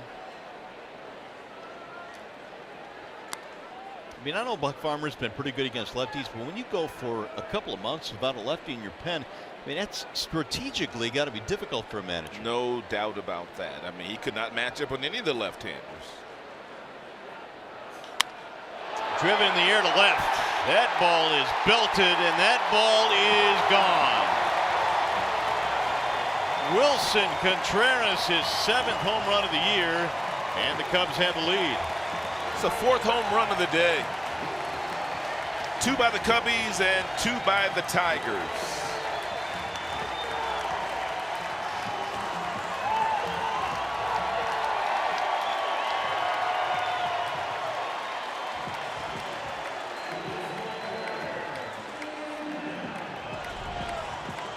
It's a 4-seam fastball, and it's up in the strike zone by design. And Contreras climbs the ladder and hits it out. I mean, hits it out deep into left center field. And he knew it was gone as soon as he hit it.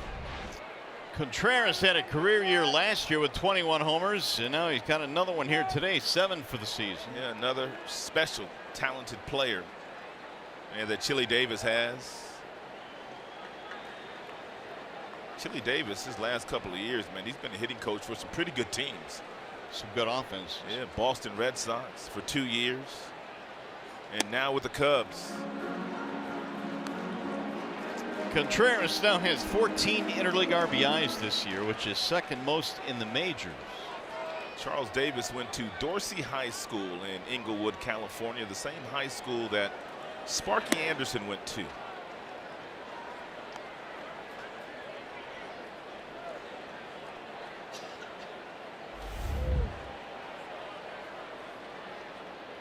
Ian Happ, 0 for 2.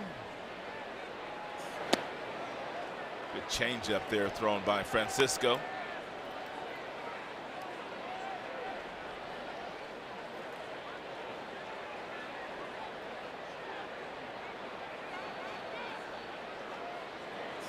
Swing and a miss. Happ is out of there, 2 gone. That'll be 5 strikeouts now for Liriano. Hey, it is a July 4th flash sale from now until 11:59 p.m. tonight. Select lower level seats. They're up to 50% off for tomorrow through Sunday's Tiger games against the Rangers, courtesy of Fox Sports Detroit. But you got to act fast. The deal will be gone faster than you could say Independence Day. If you'd like tickets, go to tigers.com. Coupon code is Fireworks. Fireworks. This is going to be Liriano's last inning anyway. He's due up 2nd in the top half of the 7th inning for the Tigers. Liriano now has given up 11 home runs this year, which is tied for 2nd most on the team.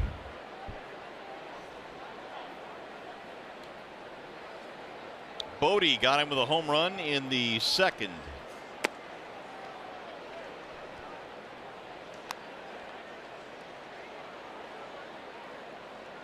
Up to 95 now for Francisco.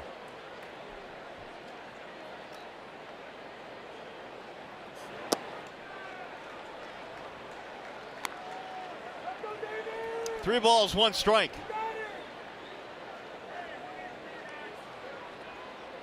A house divided there. Swing and a miss. Full count now, 3-2 on Bodhi. Caratini on deck.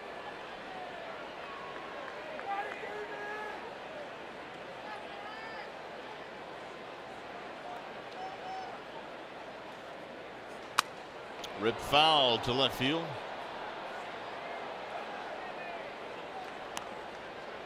Bodhi was called up in May from their AAA team where he hit 12 home runs. He was at Iowa, their AAA ball club. Hit .268.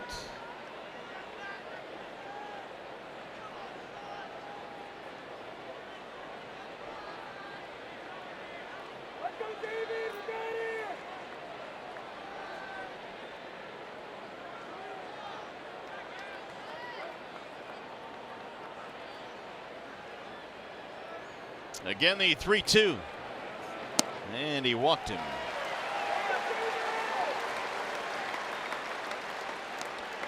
Two-out base runner. That'll keep it going now for Caratini, and here comes Rick Anderson.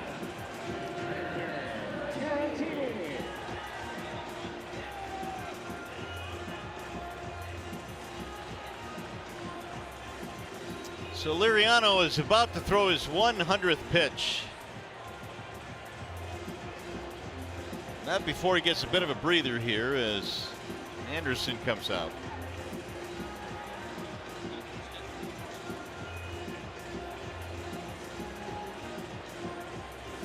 Here is the upcoming matchup presented by Wallside Windows. We'll give you the entire series with the Rangers coming to town. And going to pretty much see everybody that they have. Gallardo, Cologne, Hamels, and what is that? Bibbin Dirks? Austin Bibbin Dirks. Fulmer, Fires, Zimmerman, and Boyd will get the starts for the Tigers.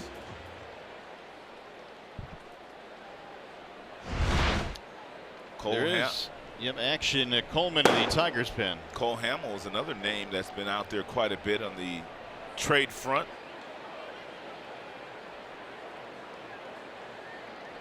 Caratini, ball one. Seems like Cole Hamels every year since trade times. Anthony Bass is warming up in the Cubs pen, or at least was. Anthony Bass has been good for them.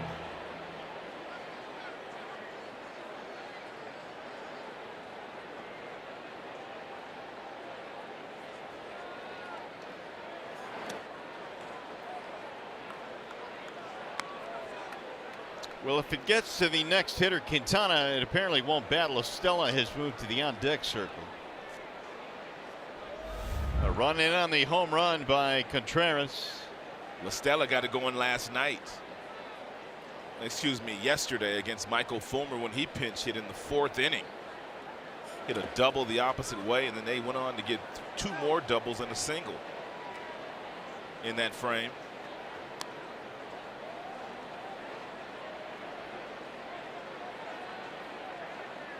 Caratini a walk and a fly ball in this one. Tigers have had 2 slim leads, 1-0 and 2-1, but each time the Cubs have come back, now they have their first lead.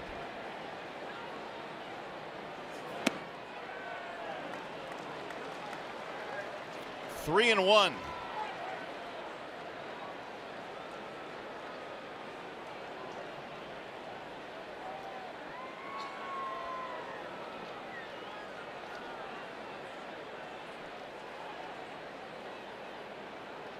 Liriano is already at his high for pitches thrown, and he's just walked the number 8 hitter. Back-to-back walks. Well, they're trying to get him through this inning. They don't want to do a double switch, but they might have to here.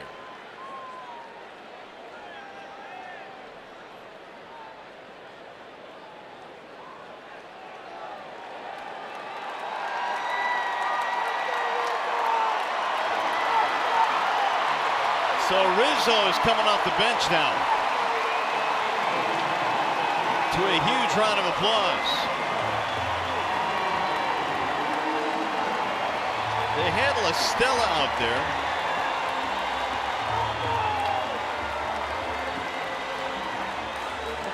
And now Rizzo with 2 on. Rizzo is hitting just 172 in his career against Francisco Liriano. He is 5 for 29.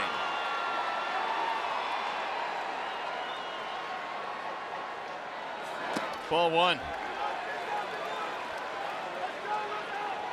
Can you think of why Rizzo for Estella, who was in the on-deck circle? No, I really can't think of the reason why. The only thing that I could maybe think is that he was baiting them to do something differently, and when they didn't do it, he was going to allow Rizzo to hit anyway. Well, he's gone 2-0 now on Rizzo.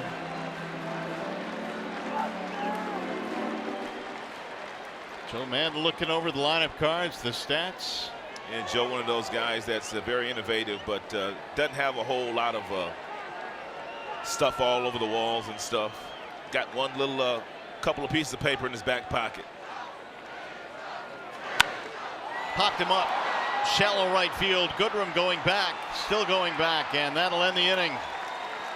So they will settle for 1 run and the home run by Contreras. And on this Independence Day, USAA honors those who have served and all of our service members at home and abroad.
Lindor and himself. There's a couple others out there. I like the kid with the Braves now, Albies.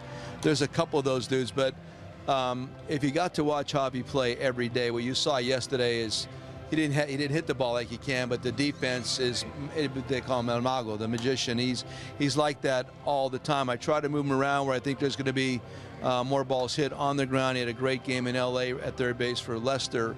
But that's Javi, man. He's also the premier base runner in all of baseball. This guy plays the entire game well. Joe Mann talking about his shortstop, second baseman, third baseman. He's played everywhere. He's at second base today, but Baez, awfully good player. How innovative, though, Mario, is Joe? He said that he will take Javier Baez and put him in the infield where he thinks the most ground balls will be hit on that day. That's a really good use of the numbers. Madden also will take a pitcher and put him in the outfield for a batter or two, and he's done it this year, and then bring the pitcher back in to face the hitter that he wants him to face. So he clearly does some things, man, differently than most dudes do in the big leagues, and he's been doing it for a while. Meanwhile, 2-0 on the count on Iglesias, 3-2 now. Cubs have the lead. And the count has gone to 3-0. Wall said windows change. Anthony Bass is on. And Bass has pitched some pretty good baseball lately for Chicago Cubs, a 0.68 ERA. Anthony Rizzo stays in the game at first base. Victor Martinez has moved to the on-deck circle. The pitcher spot is due next.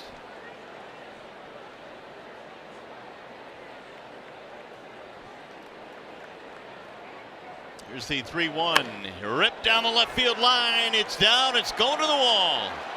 Extra bases for Iglesias, and he will cruise into second with a leadoff double.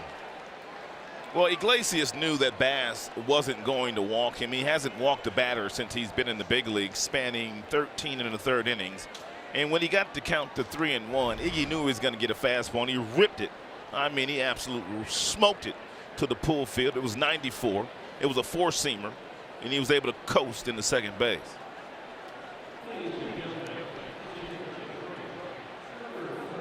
Iglesias was able to generate enough hit speed that ball left his bat at 106 miles an hour. pretty good for a little guy. Yeah. Now Victor Martinez pinch hitting.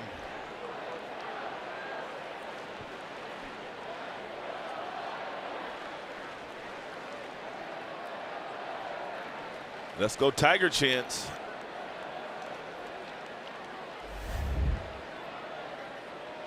.311 career as a pinch hitter for Martinez.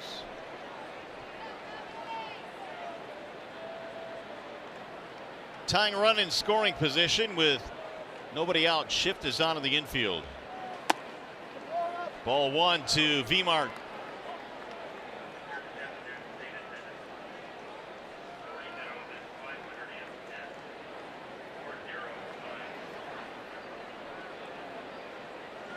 The lone defender on the left side is Bodhi, the third baseman.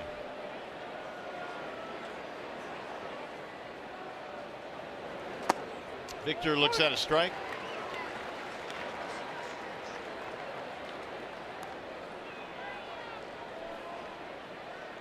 Three to 2. The Cubs took the lead, and now the Tigers get a leadoff double by Iglesias in the 7th.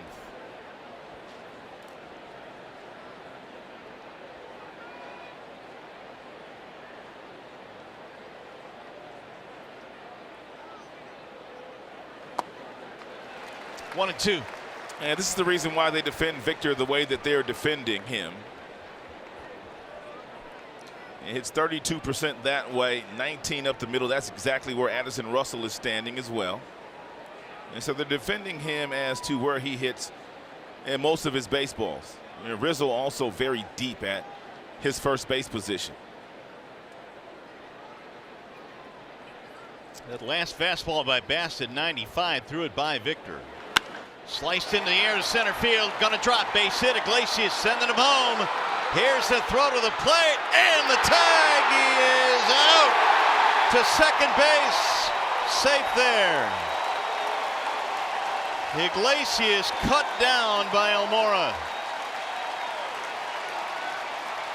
We told you yesterday that Almora in the outfield is playing Gold Glove caliber center field. Dave Clark wanted to push this run across so badly that he ran on Almora, knowing that Almora has a 60 throwing arm. And he threw a one-hopper to Contreras.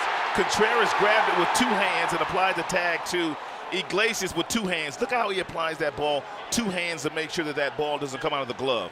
That is textbook. Ooh, what a throw by Almora Jr. Victor takes second on the throw. He'll be replaced now by a pinch runner, Reyes.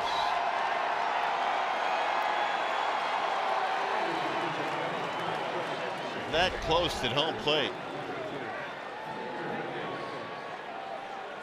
Steve Little now has the lineup card for the Tigers. We have not seen Ron Gardenhire on the bench. Yeah, we haven't gotten word as to why Ron is not in the dugout. We hope everything is okay. We'll pass along word when we get it. But in the interim now, Steve Little has taken over. So Reyes hits second. It'll go as a single to Martinez, 8-2 on the putout at home plate.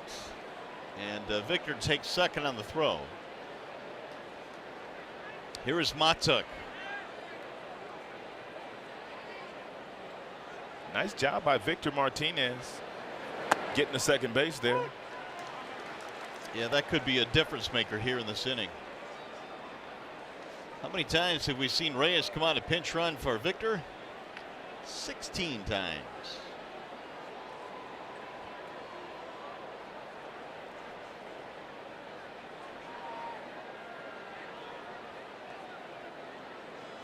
Here's the 0-1. What a throw, though, man. We watch Martin throw from center field all the time with his special throwing arm, but it's hard to throw the ball from center field to home plate because you got to deal with the mound, and a lot of times you hit that mound, it'll hit the mound and jump straight up in the air, but he was able to carry the mound, throw it over the mound.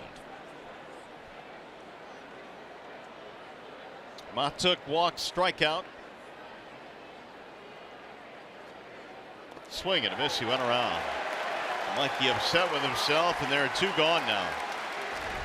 One more look at the throw. I mean, it was a one-hopper perfectly thrown to him. He grabbed it. He threw a four-seamer, and I bet he threw that ball about 95 miles an hour. Bang, bang play. The Tigers did not challenge it. And there are 2 gone now. And here is Nicolas Castellanos. You termed his arm a 60. Explain that on the grading scale. Well, there's a scale of 2 to 8 or 20 to 60, depending on which organization you work for. 50 or 5 is an average big league arm. Anything above that, 55, 60, 65, 70, obviously is above average. Almora has an above average arm, and he also has above average accuracy too.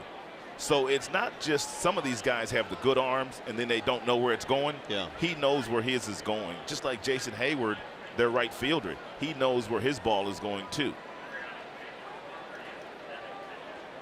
Well, we'll see if Castellanos can come through with 2 outs here, walking a homer today.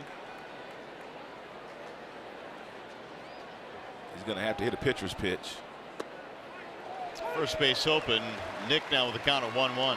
And especially the way Jamer's been swinging the bat. It's not that they're going to walk Nick to get to Jamer, but Nick's going to have to hit a really good pitch thrown by Bass here. And Victor Reyes needs to make sure he gets as much of a secondary lead as possible to make sure he could score if Nicolas gets a base hit.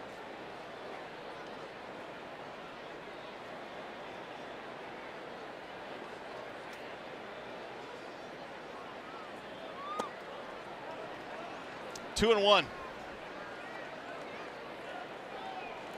Bass in place of Quintana, who went 6. Both starting pitchers going 6. Liriano out of the game as well. There's the former Tiger Justin Wilson warming up.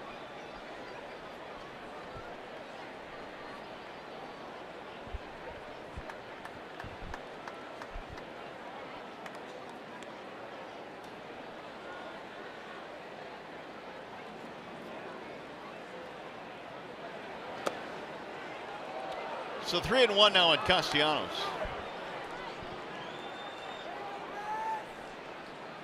And good time for Jamer Candelario to get locked in. Start thinking about his at bat. They really haven't given Nick anything to hit. Everything away, and like last pitch was way off the plate inside.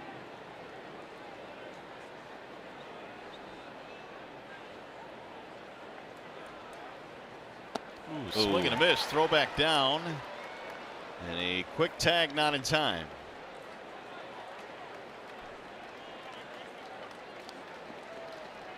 Did you see that throw by Contreras? It was just a pee right to second base. Did you see it though? Oh my goodness. Oh my God. Look at this. I mean, they have so much talent on this Cubs team, man, it's ridiculous. That's just it's a C. Pretty good pick down there too. 3-2.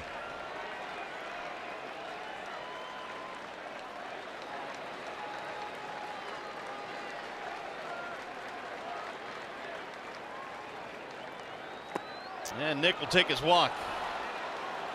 Second walk of the game for Castellanos. Come on, Jamer. How about a Ram pick the stick update? Who's leading today? Oh boy, Keats is. Keats is again? Yeah, he got 7 with Nick. And Shep right there with 6. Ooh, look out, Shep. Big John Hicks.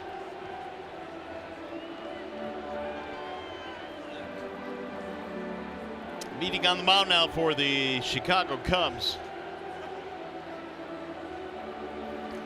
The 2018 Camping World MLB All-Star Ballot is open. Make sure your favorite Tigers are represented by voting at tigers.com/vote. Catch all the excitement of the 89th MLB All-Star Game presented by MasterCard July 17th live on Fox.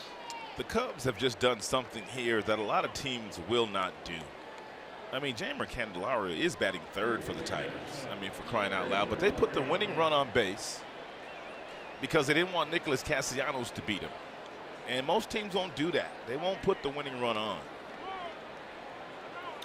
Well, here is Jamer. Let's see if he can make him pay.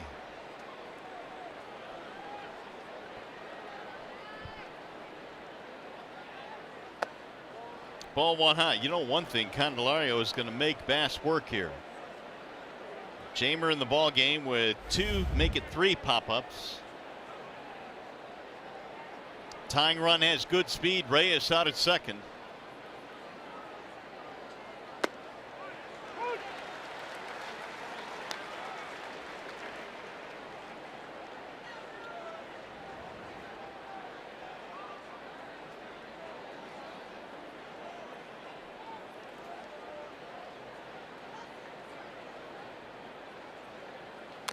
Fouled off now, 1-2 on Chamber. Bass again at 95 with that heater up. And apparently got that one off the knee. Yeah, I guess. Chamber trying to shake it off.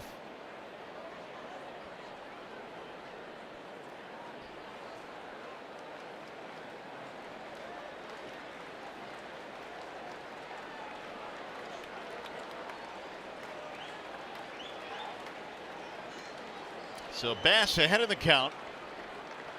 Tigers had the tying run thrown out at the plate in this inning, and a great throw by Almora, their center fielder.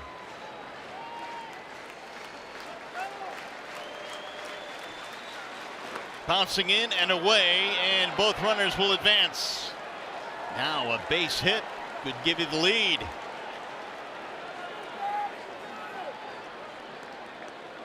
Wild pitch.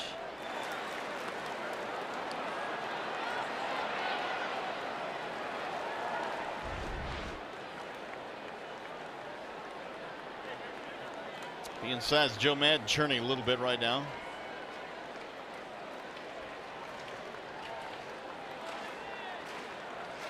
Joe's cool as the other side of the pillow. 3-2.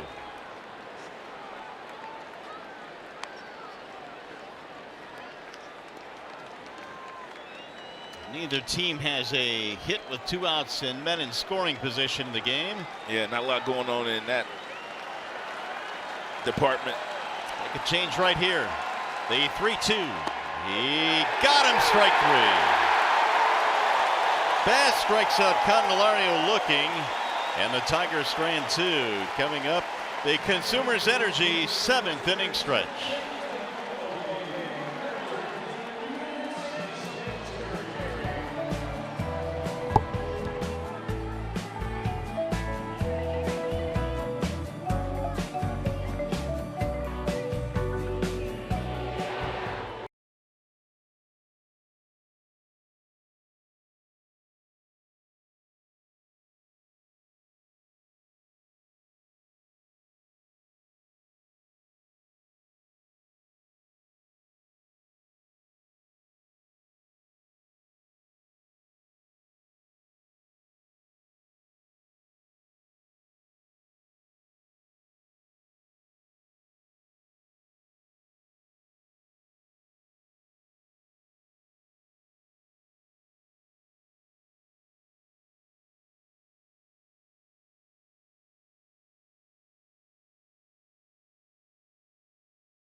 For tires and auto service, everybody needs a Bell Tire Guide.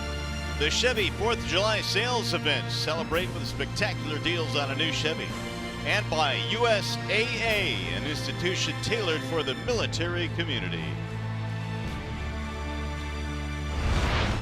My T3 Fairchild County on board USS Chancellorsville in the South China Sea. I want to give a shout out to the Detroit Tigers. Go Tigers, happy 4th of July. And a shout out back to you as well. The Tigers and Cubs doing battle here on the 4th of July at Wrigley Field on a warm but beautiful day here in the north side of Chicago. Lewis Coleman is on now for the Tigers in a 1-run game, a swing and a miss by Almora.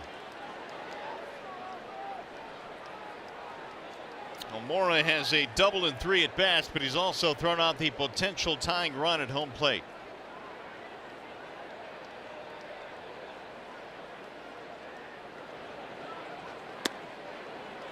lot of talent, man, on this Cubs team. Almora, Contreras, the catcher. We've talked about Baez, Rizzo. Bryant's on the disabled list right now. They're very talented third baseman who won an MVP last year. That'll miss high and away, 2-1. They got a wealth of talent, man. They are built to win for a long, long time, just like the Houston Astros. Nice foundation.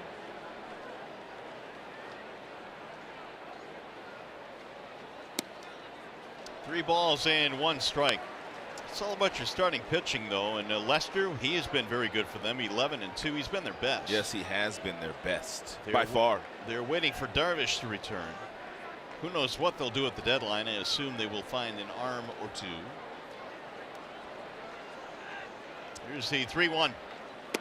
3-2 now on Almora.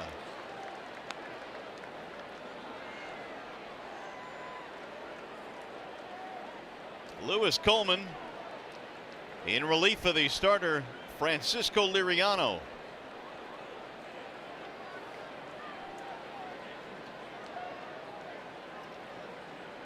Watson. Leadoff man aboard here in the 7th.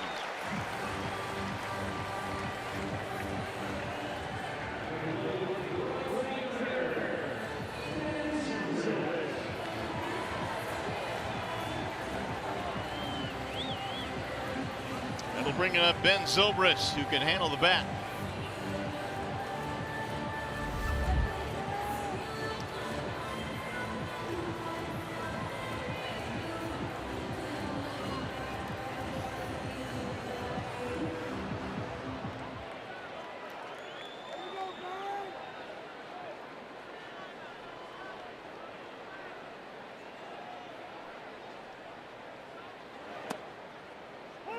Strike one on Zobrist.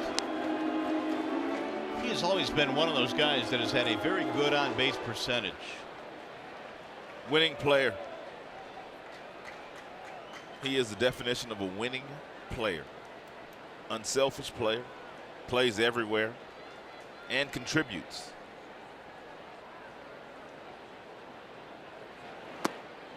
On the outer edge, now it's 0-2. Luke Farrell is warming up in the Cubs bullpen.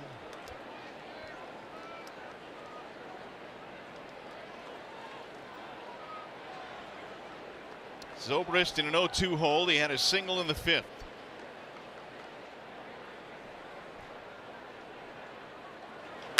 Slice to left field and a base hit. Zobrist went out and got an outside 0-2 pitch and slammed it to left. His last two at-bats, textbook. 2 strikes his last at-bat against Liriano. He fought one off the other way. Here he knows Coleman's not coming inside, so he just slaps that one the opposite way as well. You know what we've seen a lot of in this series is Chicago going up the middle and the other way. We really have. I mean, in yesterday's game, they had 11 total hits, and 8 of those were the opposite way or up the middle, so they've got a nice approach. Well, now here's Baez, the number 3 hitter with 2 on, nobody out. He ain't bunting. Single and 3 at bats, 2 steals. Did he go? Nope. So says John Tumpain down at first. We're seeing more and more hitters now asking for an appeal on chest swings. I mean, that was never a big thing until Contreras started doing it. I've noticed that.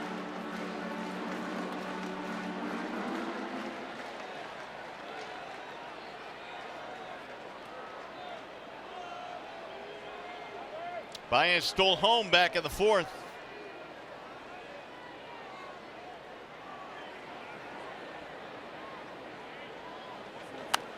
Fouled away.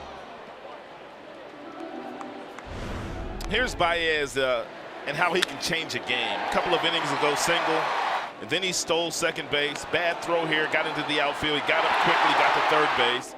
And then he stole home when Liriano threw over to first. He scampered home, and he did a swim move and a nice tag to get around the tag of James McCann. He is a good player.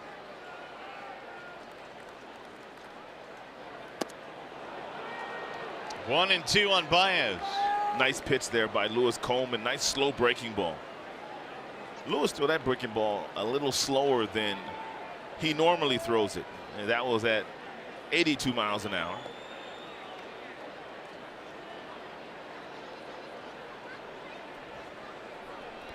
You don't have to throw him a strike to get him out. You do not have to throw him a strike.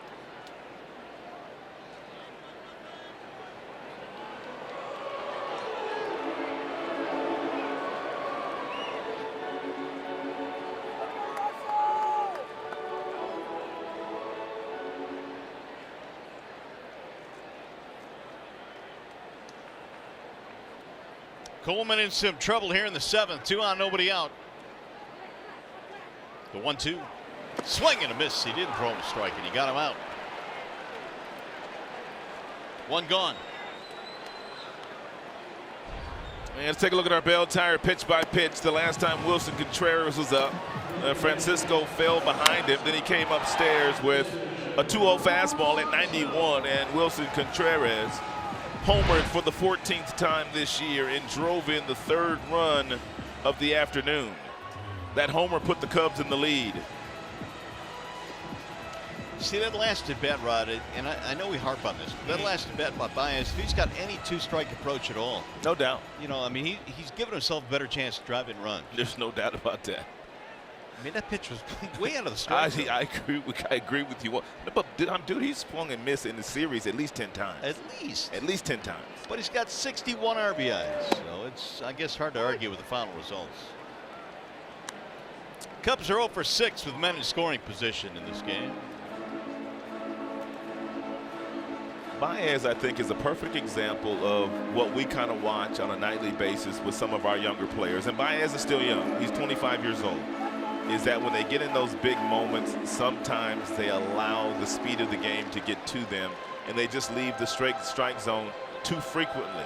Instead of him thinking that the pressure was on him, with only 1 out, he should have been thinking the pressure was on Lewis Coleman. Well, you were on at 10 swings and misses in the series for Baez.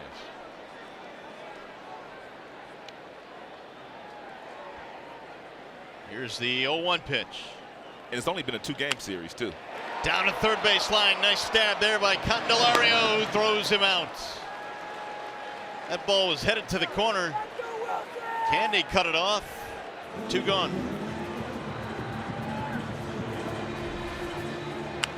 And Joe Madden was talking about Candelario, and when he spoke to this morning and talking about how well he plays defensively. He gets over, he backhands this ball, he gets up quickly, and he throws the ball across the diamond. And accurately.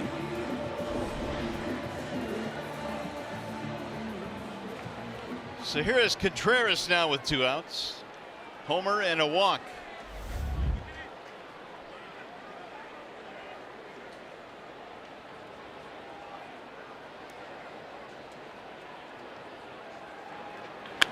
Driven to left field, and that's going to drop. Base hit and go to the wall. That'll drive in 2. Contreras will cruise into second with a clutch 2-out double in the 7th.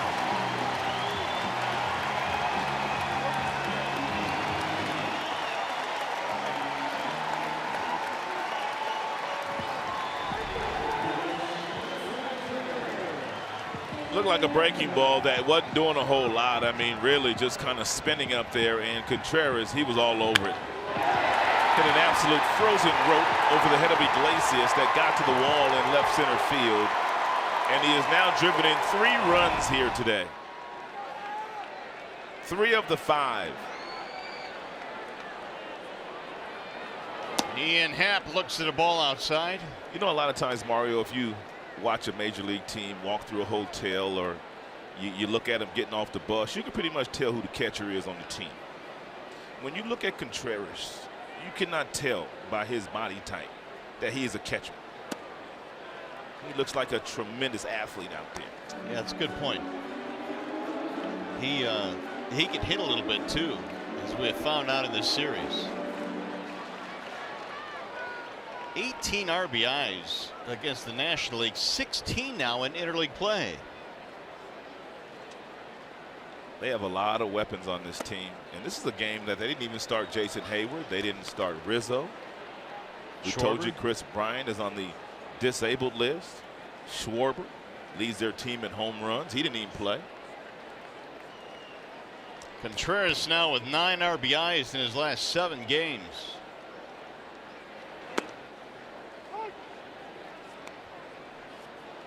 Three and 1 on Ian Happ. 2-out, 2-run double by Contreras. 5-2 Cubs.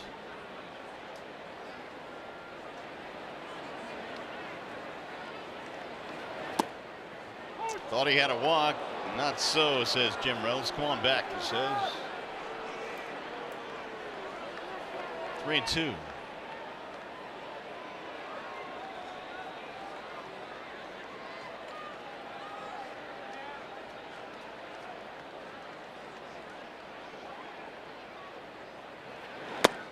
Got him, strike 3. Happ didn't swing the bat, and he pays for it. 2-run double by Contreras, though, makes it 5-2. Tigers baseball presented by Bell Tire.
America's FDNF battle cruiser USS Chancellorsville, operating in the South China Sea.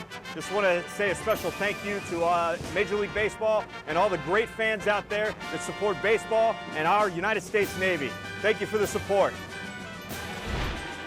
And we wish you all a happy 4th of July from Wrigley Field, where the Tigers are wrapping up this short 2-game series.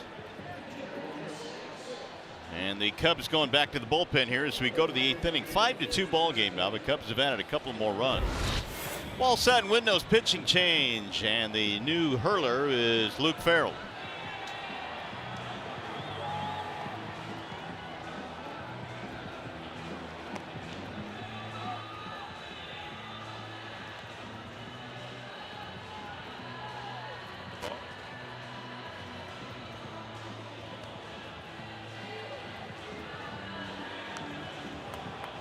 Farrell made his major league debut last year for the Cubs. 4.76 ERA for Farrell as Zobrist moves from right field to left field. Jason Hayward is the new right fielder. And Farrell on the mound. Those are your changes for the Cubs. It'll be Hicks, Goodrum, and Jones. And Hicks waves and misses 0-1. Homered in the 3rd and has a walk as well.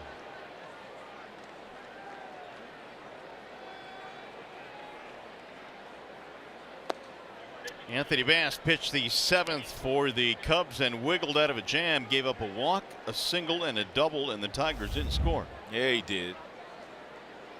They had a runner thrown out at the plate by Almora, the center fielder.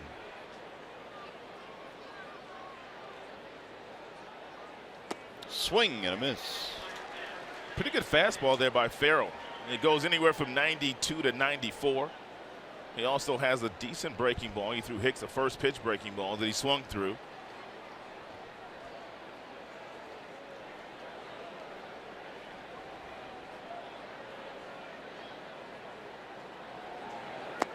It'll sail outside.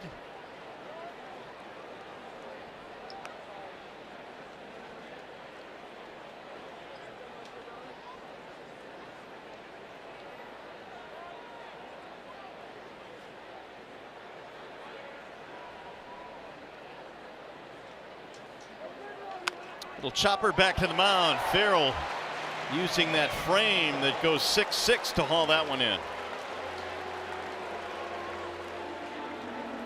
One gone.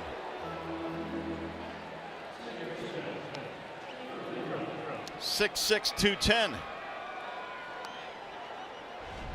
It's a nice job here by the big fella. I mean, once you deliver that ball toward home plate, you want to give yourself a chance to make a play. And Farrell does just that. He went up there and snatched a rebound. And now he's got Nico Goodrum. Big league time with KC and Cincinnati last year for Farrell. Ball one. Got a little herky-jerkiness in his delivery. And right before he delivers the ball home. Not a clean, smooth delivery.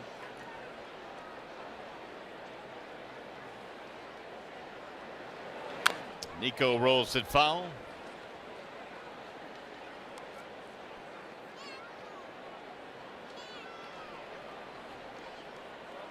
Well, not a whole lot going on in the Tiger box. Nico, though, has had a good day, couple of hits. Tigers do have 2 homers, Castellanos and Hicks. Outside. And Tigers got to get Candy going again. Candy's come up in a couple of situations, big moments. But Candelario kind of scuffling right now, but he'll get it back. You don't think Candy tried to do too much here against his former team, do you? Yeah, I think it's possible. I mean, it's human nature. He was part of the Cubs system his entire career. Their #1 prospect. And when you're their #1 prospect and you get traded away, I think that's just a part of human nature to want to come back and do some damage. Only Jamer can answer that question, but seems feasible.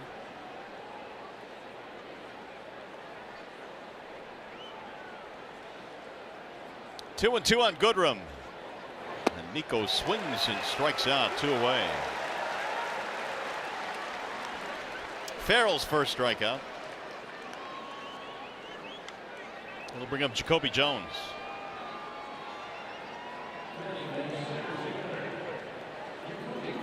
Luke Farrell is the son of John Farrell, the former manager of the Red Sox. Is he? He is. Did not know that. No, John has to be a proud dad.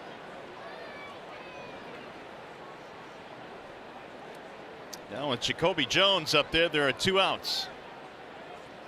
Swing and a miss. John Farrell's not 6'6", is he? No, he's not that tall, but he's a big man, though. I think John's probably about 6'4", maybe 6'5". He's a big guy. He's a little bit stockier than his son. That's down the left field line. Looks like a double in the making here. Jones on his way to second. And not in time with the throw. It's a 2-out double for Jacoby.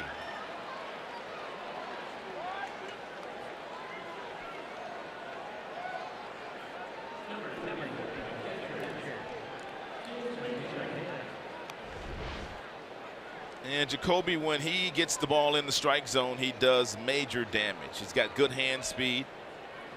Drives that ball to the left field. Zobrist did a nice job getting over there, but Jacoby's got real good speed. Able to coast into second base. Jim Hickey coming out now, the pitching coach.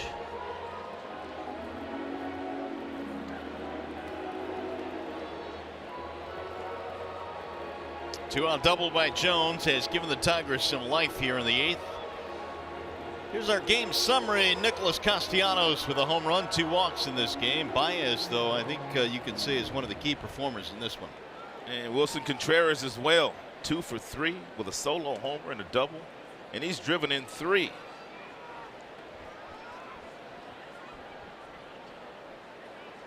It's a lengthy visit there by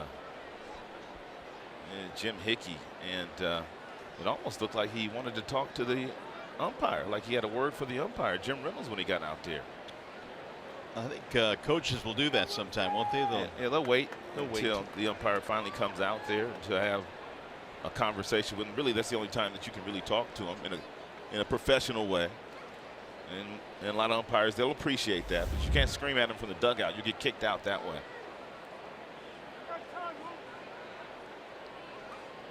So here is McCann.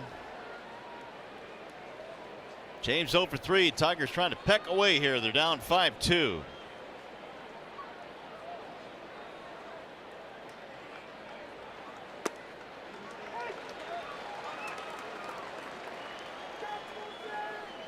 Joe Mann's got to be happy with his bullpen in this series. 5 2/3 scoreless so far. And Cubs appear to be hitting their stride. At the beginning of July, they've won 5 in a row, trying to chase down the Milwaukee Brewers. St. Louis Cardinals are in 3rd place, but they're about 6.5 games out of 1st place. Cubs just 1 game behind Milwaukee. It's going to be a great race, I think. Yeah, because you know St. Louis is not going anywhere. They always seem to be there at the end. You know the Cubs are going to be there at the end. Ground ball to short, gobbled up there, and Russell throws him out. That'll end the threat. No runs, a double, and 1 man left.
Wins. It's all part of the lure that comes with playing in this park.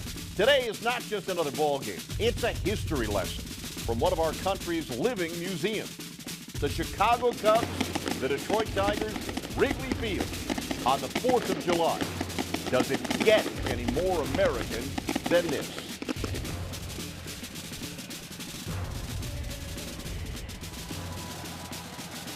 Quite a day here at Wrigley Field in Chicago, celebrating the 4th of July. Happy that you were able to spend part of your day with us. Still have some more baseball to be played here at Wrigley Field. In the shadow of the ivy-colored or covered walls here at Wrigley, and it's truly one of the more special arenas in baseball as the Tigers go back to the bullpen. Wall side windows change. Here is Artie Lewicki. And 10th contest now that Lewicki has been in for the Tigers. He checks in with a 5.46 ERA. Artie's got a fastball that gets up to 94, and for me his best breaking pitch is his curveball. He's got a 12-6 curveball that he gets swings and misses on. First one is grounded short on the backhand there. Iglesias, another nifty play for Jose. Jose seems like every ground ball that he grabs, he makes all the plays, but when he throws the ball to first base, he is as accurate with his throwing arm as any shortstop in the American League.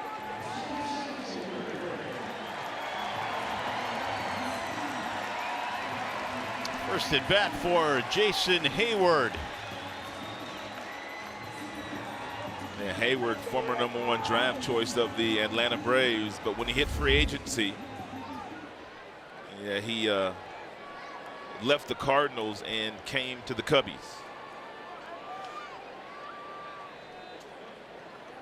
Lewicki delivers up and in. The closer for the Cubs is up. That would be Brandon Morrow, who had the day off yesterday. It is Lewicki's job here to make sure it remains a 3-run game when we go to the 9th.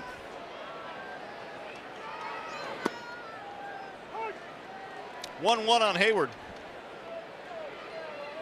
Hayward had one of those big base hits in the 4th inning yesterday against Michael Fulmer. It was a double down the left field line. And they kind of kept this and got the Cubs going. Slow roller to the right side. Goodrum will scoop it up and shovel it to first. 2 away. Tigers baseball on Fox Sports Detroit is brought to you by Comerica Bank. Raise your expectations of what a bank could be. Come to Comerica. Your Metro Detroit Chevy dealers. Visit ChevyDetroit.com. See why Chevy drives the Motor City. And by Wallside Windows, we can do that. We are the factory.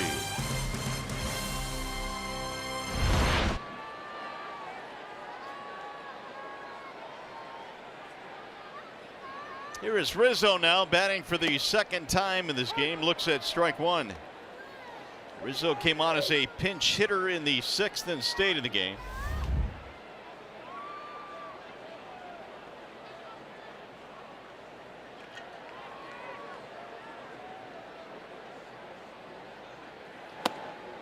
Ball inside, 1-1.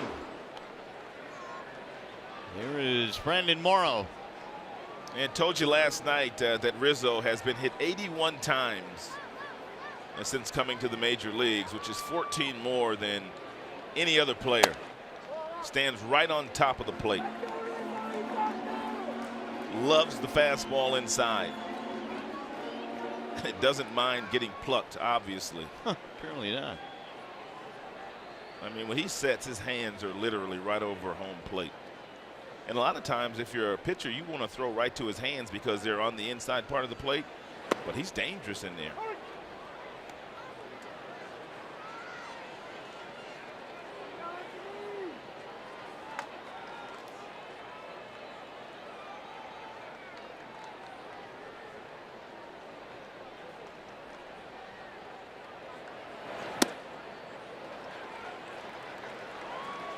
Three and two now on Rizzo.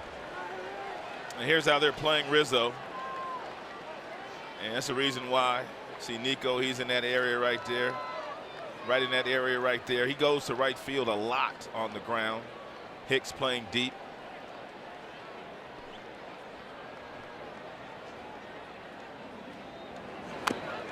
Just got a piece of it, staying alive.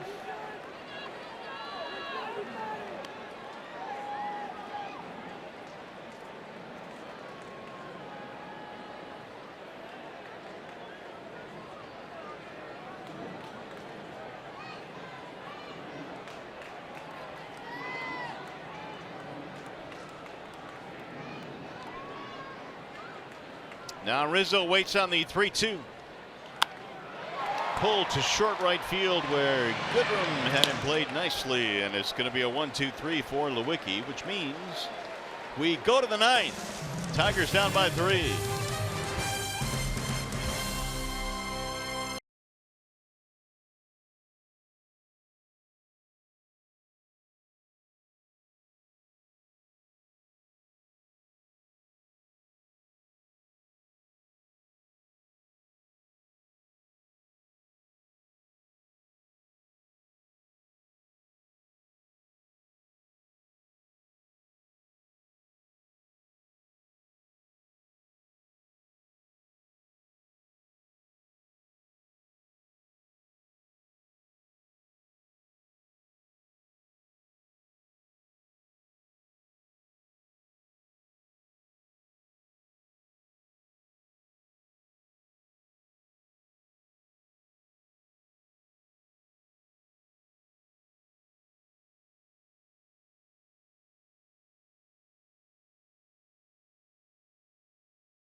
Tigers here at Wrigley for the final time this year, a short 2-game series here against the Cubs.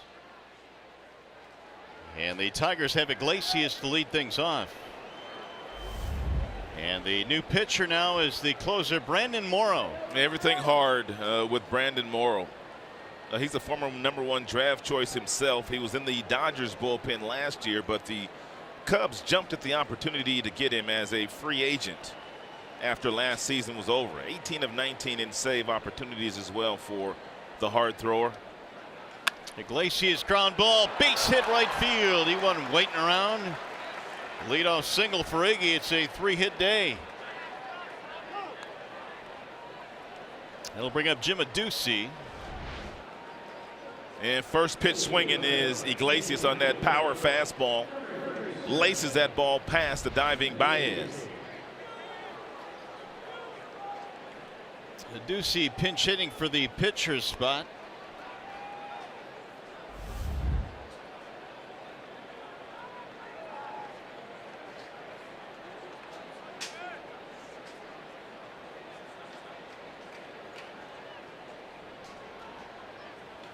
Fouled back. He went up there hacking 0-1.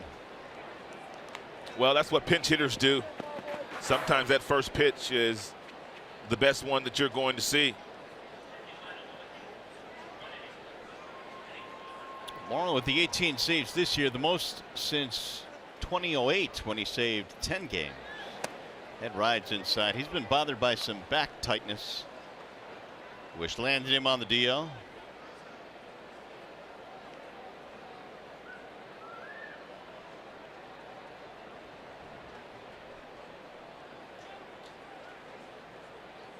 Swing and a miss. 99 from Brandon Morrow. I assume it did not take him long to get loose today. No, not at all.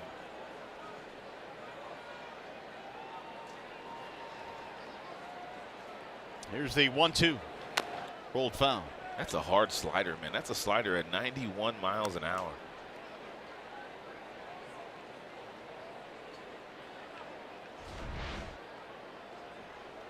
Fastball 99, slider 91.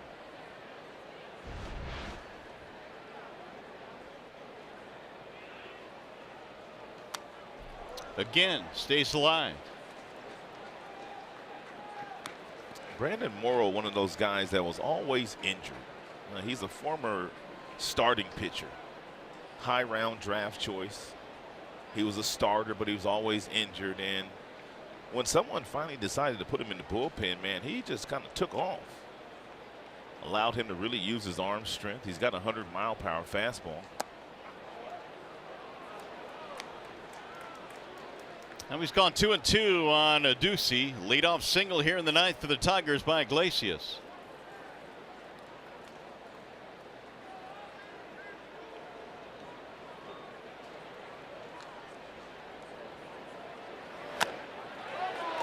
Foul tip. Still breathing. Adduci spent 6 years as a minor leaguer with the Cubs. So to get back to the big leagues here with the Tigers and play at Wrigley Field, very, very special for him. He started yesterday's game. 4 foul balls, all with 2 strikes in this at bat.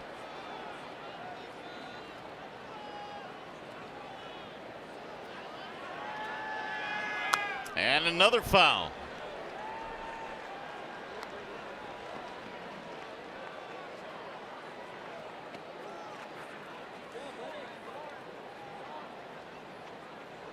It has turned into an 8-pitch at bat.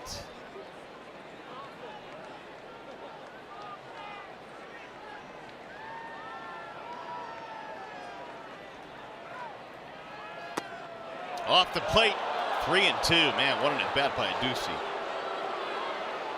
Boo, says the crowd. Better than 40,000 shoehorned into the ballpark today. I don't know what the Tigers will do, but probably too risky to run Iglesias here. You're down by 3. You'd hate to have a strike him out, throw him out, and the guy's throwing 99 miles an hour. We'll see, though. Runner holds and is fouled back. I mean, this is no picnic for a Ducey here to walk off the bench and face a guy throwing number 90s. Not at all. Pinch hitting is one of the difficult things to do in our sport. Morrow has thrown 10 pitches to a Ducey. 6 of them have been fouled off.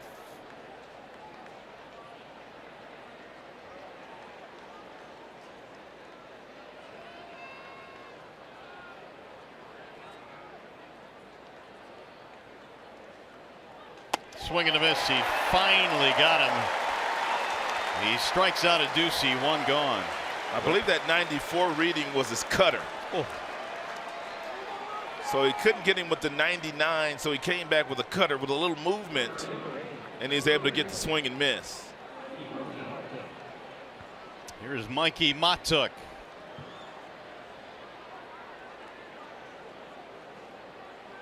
(5-2) Cubs lead. We're in the 9th. 1 on, 1 out. The place is still packed. It sure is, man. No one has left.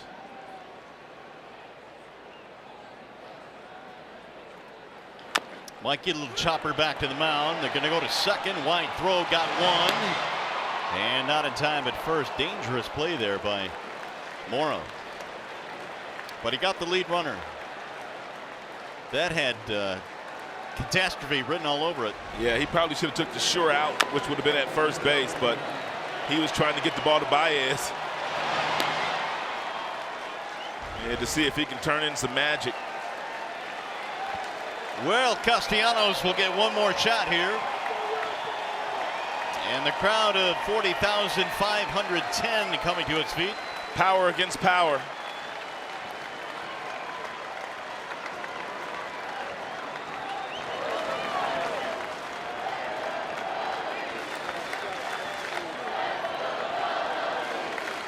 Runner going with no throw. They will allow Matuk to take second.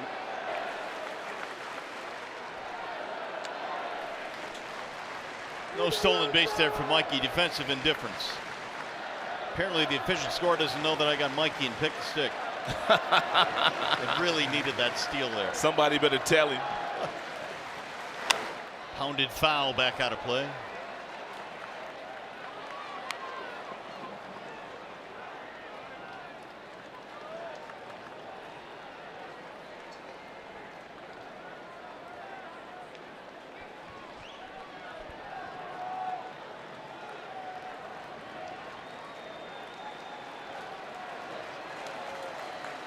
Brandon Morrow first got to the big leagues in 07 with Seattle. Nick drives one in the air to right field. Hayward is on the run, still going back. He'll run it down, and the Cubs win.